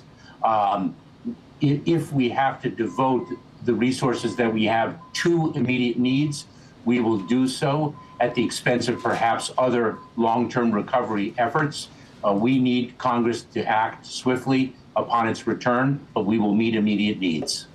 All right, Jared, you have the last question. Thank you. Mr. Secretary, as you talk about the need for Congress to come back and obviously replenish funds when they do that, I'm just curious, moving forward, as you look forward to future appropriation battles, does Congress need to rethink how they are funding FEMA and disaster relief? In other words, is it like an underfunded service and program of the federal government as is? Let me take a step back and widen the aperture of that question, if I may. A continuing resolution is not a stable way to fund the federal government. Needs change from year to year, and we need real budgets upon which we can rely and upon which we can predicate responsible financial planning and financial management. So a continuing resolution only retains a level of instability in the work that we do in terms of the assurance of the funding that we need. The Disaster Relief Fund and the funding of it should be completely nonpartisan and apolitical. This is a fund that provides much needed relief to individuals regardless of party. And I have said publicly many a time since Hurricane Helene first hit in late September, then when our brave individuals, and I say our meaning not just federal, but federal, state, and local, reach into flooded waters to save an individual, they are not asking about that individual's party affiliation. They are rescuing a fellow human being, and we need to be funded accordingly. All right. Just one quick one to follow up, Secretary. Wait, hold on. Go ahead, Will. I told him it was the last question. So, Mr. Secretary, we have one more for you. Go ahead, Will. Sorry. It's Will Weiser with AP. You mentioned at least 10 people killed in relation to Milton. Were those tornado deaths? Can you give us a little bit more information about where that number came from? So let me be clear, and this is something I want to echo that Corinne mentioned at the very outset. This is a very fluid situation. We are just beginning damage assessment. So we have 10 confirmed fatalities. Our understanding is that those fatalities were caused by the tornadoes, but I just want to introduce a little bit of tentativeness to that because of the fluidity of the situation and how nascent it is. All right. It is our job to make sure that number doesn't climb through valiant search and rescue efforts, but we are dealing in the immediate aftermath of a terrible hurricane and many, many tornadoes ancillary to it. All right. Thank you so much, Mr. Secretary. Appreciate it. Appreciate everything that you're doing. Thank you. All right. We don't have too much time because the president, as you all know, is speaking at 2 o'clock. So, Will, what do you have for me? Okay, I wanted to switch gears a little bit. Does the White House have reaction to the UN interim force in Lebanon report that Israel has fired on their position in Lebanon, and there's been at least 2 peacekeepers that were injured? Does the president think that there should still be UN peacekeepers in the region? So I want to be mindful. I heard about those reports coming in. I need to talk to the team and get to the ground truth of exactly what's happening. I just want to be super mindful because I don't have all the information for me to respond to you at this time. Once I have that, then we can certainly respond. Can you comment more generally on peacekeepers? I mean, obviously, peacekeepers, we want them to be safe and protected, but I just don't have anything for you on that particular event. Yo, I got the red one. I got the red one, man. But like, now that I got the red one, how do I get the rest of this? It's just impossible, bro. Jesus.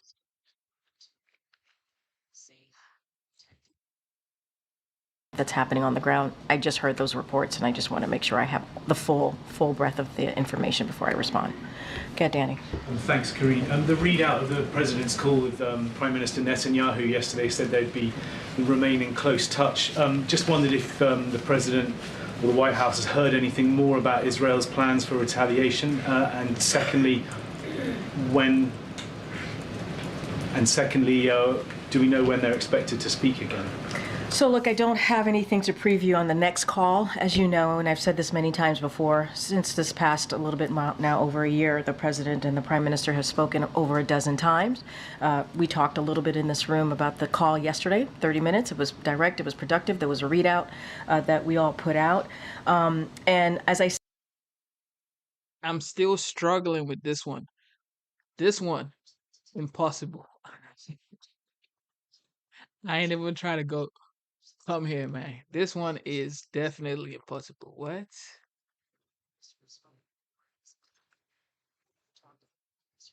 Said yesterday, and I'll continue to iterate here, this was as it relates to the Iran's attack, they continued the discussion that happened on the staff level, obviously on the leaders level, and I'm just going to be super mindful here. I'm not going to read out from here what Israel's going to do or not going to do, and frankly, I'm certainly not going to read that out to the Iranians. So going to keep that diplomatic conversation as it should be. It is a private conversation, and we read out as much as we were able to, just to give you a little bit of a sense of color of what happened on that call. Can I ask if you do expect to hear from the Israelis after the Security Cabinet meeting? I don't have anything to share. What I can say, though, and we've said this many times before, there is regular communication that is happening with the Israeli government, certainly on the staff level, on a daily basis, and certainly that will continue as we have done for the past more than a year now. Okay, Kayla. Thank you, Karine. Earlier this week, Hezbollah's Deputy Secretary General expressed a willingness to renew talks for a ceasefire. What is the U.S.'s response to that, and what does the White House believe the willingness of Israel is to begin those talks? Say that one more time, the beginning of that. The Deputy Secretary General of Hezbollah expressed support for a ceasefire deal. Look, what I will say is obviously we do not have conversations here with Hezbollah or any of the Iran-backed groups. We don't speak to Iran. That is not how we communicate. We will continue to have conversations with Israel about a way forward with Lebanon, about a way forward here. We believe a ceasefire is the way to go in order to create space to have diplomatic conversations. That's what we believe, and so that both sides can return back home to their respective borders. And that's what we want to see, and those discussions continue. And just to follow up, Israeli Prime Minister Benjamin Netanyahu has showed a willingness to disregard the preferences of President Biden and the U.S. team in how he's prosecuted the conflict in the Middle East. And I'm wondering if the White House is giving any new consideration to conditions being placed on aid delivered to Israel. No. Okay. I wanted to ask a question about the disinformation with the hurricanes, and has the White House been in touch with the leadership of social media networks where a lot of this disinformation is being spread? So obviously, as we have stated, and the president was very, very clear yesterday about misinformation, disinformation, and how dangerous it is, especially right now when he was speaking at the time, when we were dealing and trying to respond to disasters and preparing at the time when he was responding. So we have made, certainly been in touch with trusted online publishers, influencers, other trusted messengers to meet people where they are, and that's what we have been trying to do, be on those platforms, those traditional media outlets as well, to be very clear about making sure they have the accurate information. And so that is one of the reasons earlier this week the White House launched the Reddit, the first Reddit account, to ensure that even more people, we can meet more people where they are, so we can make sure that we have that accurate information. So that's what we're doing to make sure that we're on those platforms, pushing out what is the accurate information. So folks out there, people out there who are certainly impacted by 2 hurricanes, has the information that they need.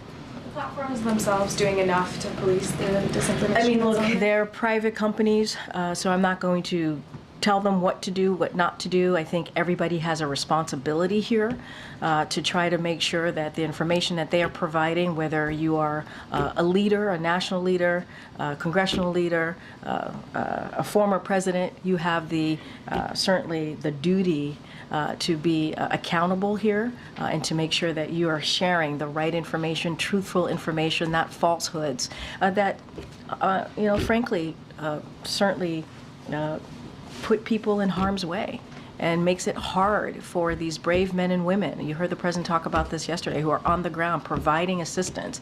It puts them in harm's way as well. Okay, Mary. To that end, Congresswoman Luna, who represents the St. Petersburg area, said that she spoke with the president today about the response. She is one of those people who has been spreading disinformation, misinformation about FEMA assistance. Did that come up in the conversation? Did the president, directly talk to her about that and encourage her to stop it? Look, the president was certainly focused on what's happening on the ground and making sure that the federal government is any needs that are unmet are met, and that everybody who is on the ground, certainly local officials, elected officials who are trying to help their community, has what they need. And look, the president was very clear. It is unacceptable. It is unacceptable for bad faith actors, right, to continue to push out misinformation. As I stated, it is dangerous. It gets in the way of providing the assistance that we need. We have heard, you all have reported on stories where people are not asking for assistance because of the misinformation. And so the president was really clear.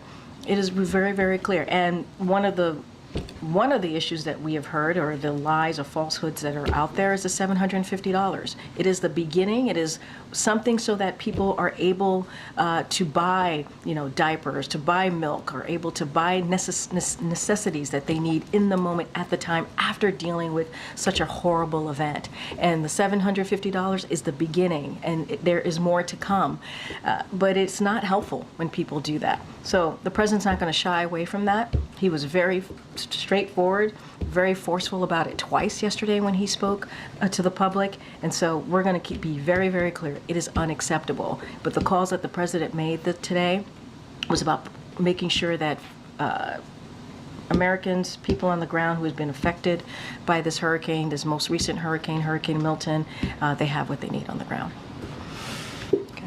Thanks, Corinne. Following up on Jackie's question from earlier on the Afghan terror suspect, NBC is reporting that he was a security guard for the CIA before he came to the U.S. and that he passed 2 rounds of vetting. Does the administration believe there was adequate vetting? So what I can say is I cannot comment on this directly because it is an active investigation. As you know, that the Department of Justice is currently moving forward with, so I'm going to be really careful. What I can say is every Afghan national who entered the U.S. was screened and vetted by intelligence, law enforcement, counterterrorism professionals, and with every new information that emerges, if that individual could pose a threat to public safety, we take immediate action, and we take that action. And so I'm going to be not going to speak to this particular case, but I can speak more broadly, and that's the actions that we normally take. That's how we move forward. And the president has always been clear: protecting the American people will always be his top priority. More broadly, what would you say to critics who say there isn't enough vetting in these cases? What I can say is how I just ended my last question to you. Protecting the American people is the president's top priority. Good. In the back. Thank you, Corinne. From what you and other officials have said, I gather that the U.S. has at least two stated goals in Lebanon. The first one, you said that you don't want it to turn into another Gaza. You're working towards cessation of hostilities. But you also support Israeli efforts in dismantling Hezbollah infrastructure in Lebanon. So how can those two goals exist in the same time frame? Is the understanding to first allow Israel to push back against Hezbollah before going into negotiations? Sorry. Oh gosh. Okay. We got to move. We have to move. No, I'm just trying to make sure that we're out of here because the president's speaking at 2:00. That's what they're giving me updates on. We got to move pretty quickly on answering that question, Patsy. I'll say this. Look, I think two things, both things could be true and at the same time. We believe that, and I said this moments ago, we want to see a ceasefire deal. That's what we want to see, to provide some space for diplomacy so that that would enable civilians to go back home on both sides, right? To go back home, both sides of the border. And so we're going to have those discussions. We're going to be hoping to be able to achieve that goal. And we believe ultimately a diplomatic resolution is the way to move forward here. And to your point about Israel, we believe Israel has the right to defend itself. That's what we believe. We've said that. And what we understand is the operation that they're moving forward with in Lebanon are indeed targeted. We're having those conversations. We're being very direct in having those conversations with the Israeli government. That will continue. And we have been very clear with this as well. We believe and support and certainly support Israel's right to defend itself, and certainly Israel's security continues to be ironclad, our support for them. And just to pick up on your point that it's targeted, have you, considering the fact that there are American citizens still in Lebanon, have you received any Israeli guarantees that they won't strike the airport in Beirut, as well as the road to the airport, which I understand goes through Hezbollah-controlled territory? We continue to have very, very direct conversation with the Israeli government. That's what we're going to do. About how the shape and scope and the nature of their operations, of their campaign moves forward, we are going to have, again, very direct conversations with them. And if I may just quickly on Taiwan, Corinne, in response to Taiwan National Day celebrations, China is feared to respond by either conducting war games or sending its assets to the region. Is the administration prepared on such an event, considering a lot of the military assets have been deployed to the Middle East? So look, you're talking about the speech that the Taiwan president made. Look, that it is tradition, as you know, for on that day, a longstanding tradition for Taiwan's president to deliver remarks on 10/10. It is routine domestic focus address that has historically prompted little response from Beijing. This year should be no different. We're not going to speculate on what the PRC will or will not do this year, but we see no justification, certainly, for a routine annual celebration to be used as a pretext for military exercises. We urge Beijing to act with restraint. Our one China policy has not changed, and we've been really consistent about that the past 3.5 years. Go ahead, Michael. Great. Just following up on my colleague's question about the president's call with some Florida officials in one of things. I know you mentioned that he had been cleared yesterday with regard to disinformation around the hurricane response. But did it come up specifically in that call? Was that a conversation? I don't have anything to share besides the president reaching out to elected officials, local and statewide, to offer up their assistance, his assistance, the federal government assistance, to check in, to see what else that they need. We are dealing with, obviously, the impact of a pretty powerful hurricane, Hurricane Milton. And so that was his focus on the call today. I think he's been very I mean, he said it publicly, right? So he's been very public about how he feels about misinformation. And as president, he felt that he needed to say something because it was harming Americans out there who are have been impacted, whether by Hurricane Helene, now impacted by Hurricane Milton, and they need to get the assistance, right? They need to make sure that we wanted to make sure they were ready, whether evacuating, sheltered ahead of this hurricane. And when you have this type of misinformation, disinformation out there, it certainly steps on that. And so, as president, he spoke very publicly twice yesterday, and I think that message was sent loud and clear. Okay. Thanks, Corinne. Since President Biden postponed his foreign trip due to Hurricane Milton, has the president spoken with German Chancellor Scholz yet? Just about, maybe rescheduling the trip, just kind of talking since there was a lot planned. Yeah, so I think we've stated that we're going to be rescheduling the trip. That's what we're trying to work out all of the details. That's important to the president to do that. When I have more information, obviously, you all will be one of the first to know. And the president is planning to speak to both of the leaders very, very soon. And so once we have that information, we'll certainly share that with all of you as well. I think I have to wrap it up here. Yep. So will the leader level Ukraine defense contact group be rescheduled, or will it happen in the coming weeks at the ministerial level? So what I can say on the leader level, I understand that that's going to be that conversation is going to be postponed, and so that I can speak to. That's going to definitely be postponed. Okay. All right. In the back, I haven't called on you a lot. Thank you. Yeah, go ahead. Just on the calls, Florida Senator Rick Scott said that President Biden agreed that Congress should come back early to fund FEMA. So is there a more urgent need, and is the administration all in line with what we heard from Secretary Mayorkas talking about getting Congress to come back? I mean, look, what we have been very clear about is Congress needs to act. We had a CR. We had a pretty robust ask in the CR to make sure that we continued to fund that emergency disaster funding, pardon me. And so that didn't go through. We were disappointed that it didn't make it into the CR. And so that is unfortunate. But we've also been clear that Congress needs to act. And what we have seen in the past is when Congress can still act on emergency items, move forward emergency ask during recess. That is something that they can do. And so we're going to continue to say that. We're going to continue to be very clear. We have to see this moving forward. You saw the letter from the president earlier this week saying that there's SBA disaster funding that's about to run out in weeks. We believe that Congress can do the job, right? They can do this job. They can make sure that we get that additional funding during recess. We have seen them do this before. It is not unusual. It is something that they've been able to do when there has been an important decision to be made. And so that's what we want to see. All right, I know we got to go. The president's about to speak, so I don't want to hold you guys up. Thanks, everybody. Ladies and gentlemen, thank you for tuning in one more time. You guys are the best. We have come to the end of the live show. Instead of looking for perfection, seek for consistency. Never give up on yourself. Never give up on your dreams. Double tap your screen. Subscribe to the channel. You guys are the best. It is your boy, Genesis. I'm going to keep on with this Rubik's Cube.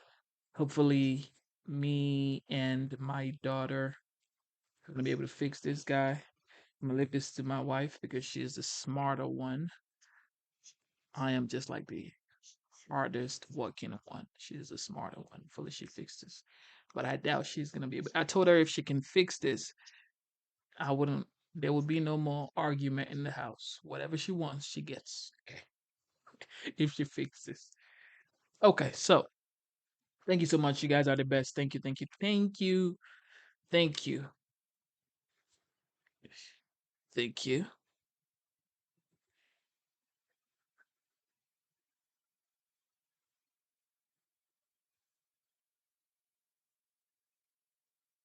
All right, ladies and gentlemen, we are going to be back.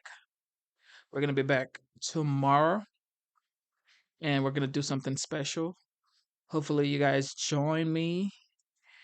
All right. Have a wonderful night. It is currently 4:08 a.m. here. I am in East Georgia, and today's date is October 12th, 2024. God bless you guys. Don't forget, believe in yourself, never stop fighting for your dreams, never stop pushing forward, no matter how hard it gets. Continue to believe. Believe in yourself, believe in God. Never give up on yourself, never give up on God. God got you. I know it's hard out here, but look, finding it hard to pay bills and stuff. Just keep your heart and stay grateful, okay? Stay grateful. Genesis is signing out. I love you guys. God bless you. Thank you for joining me every single time. You guys are the best.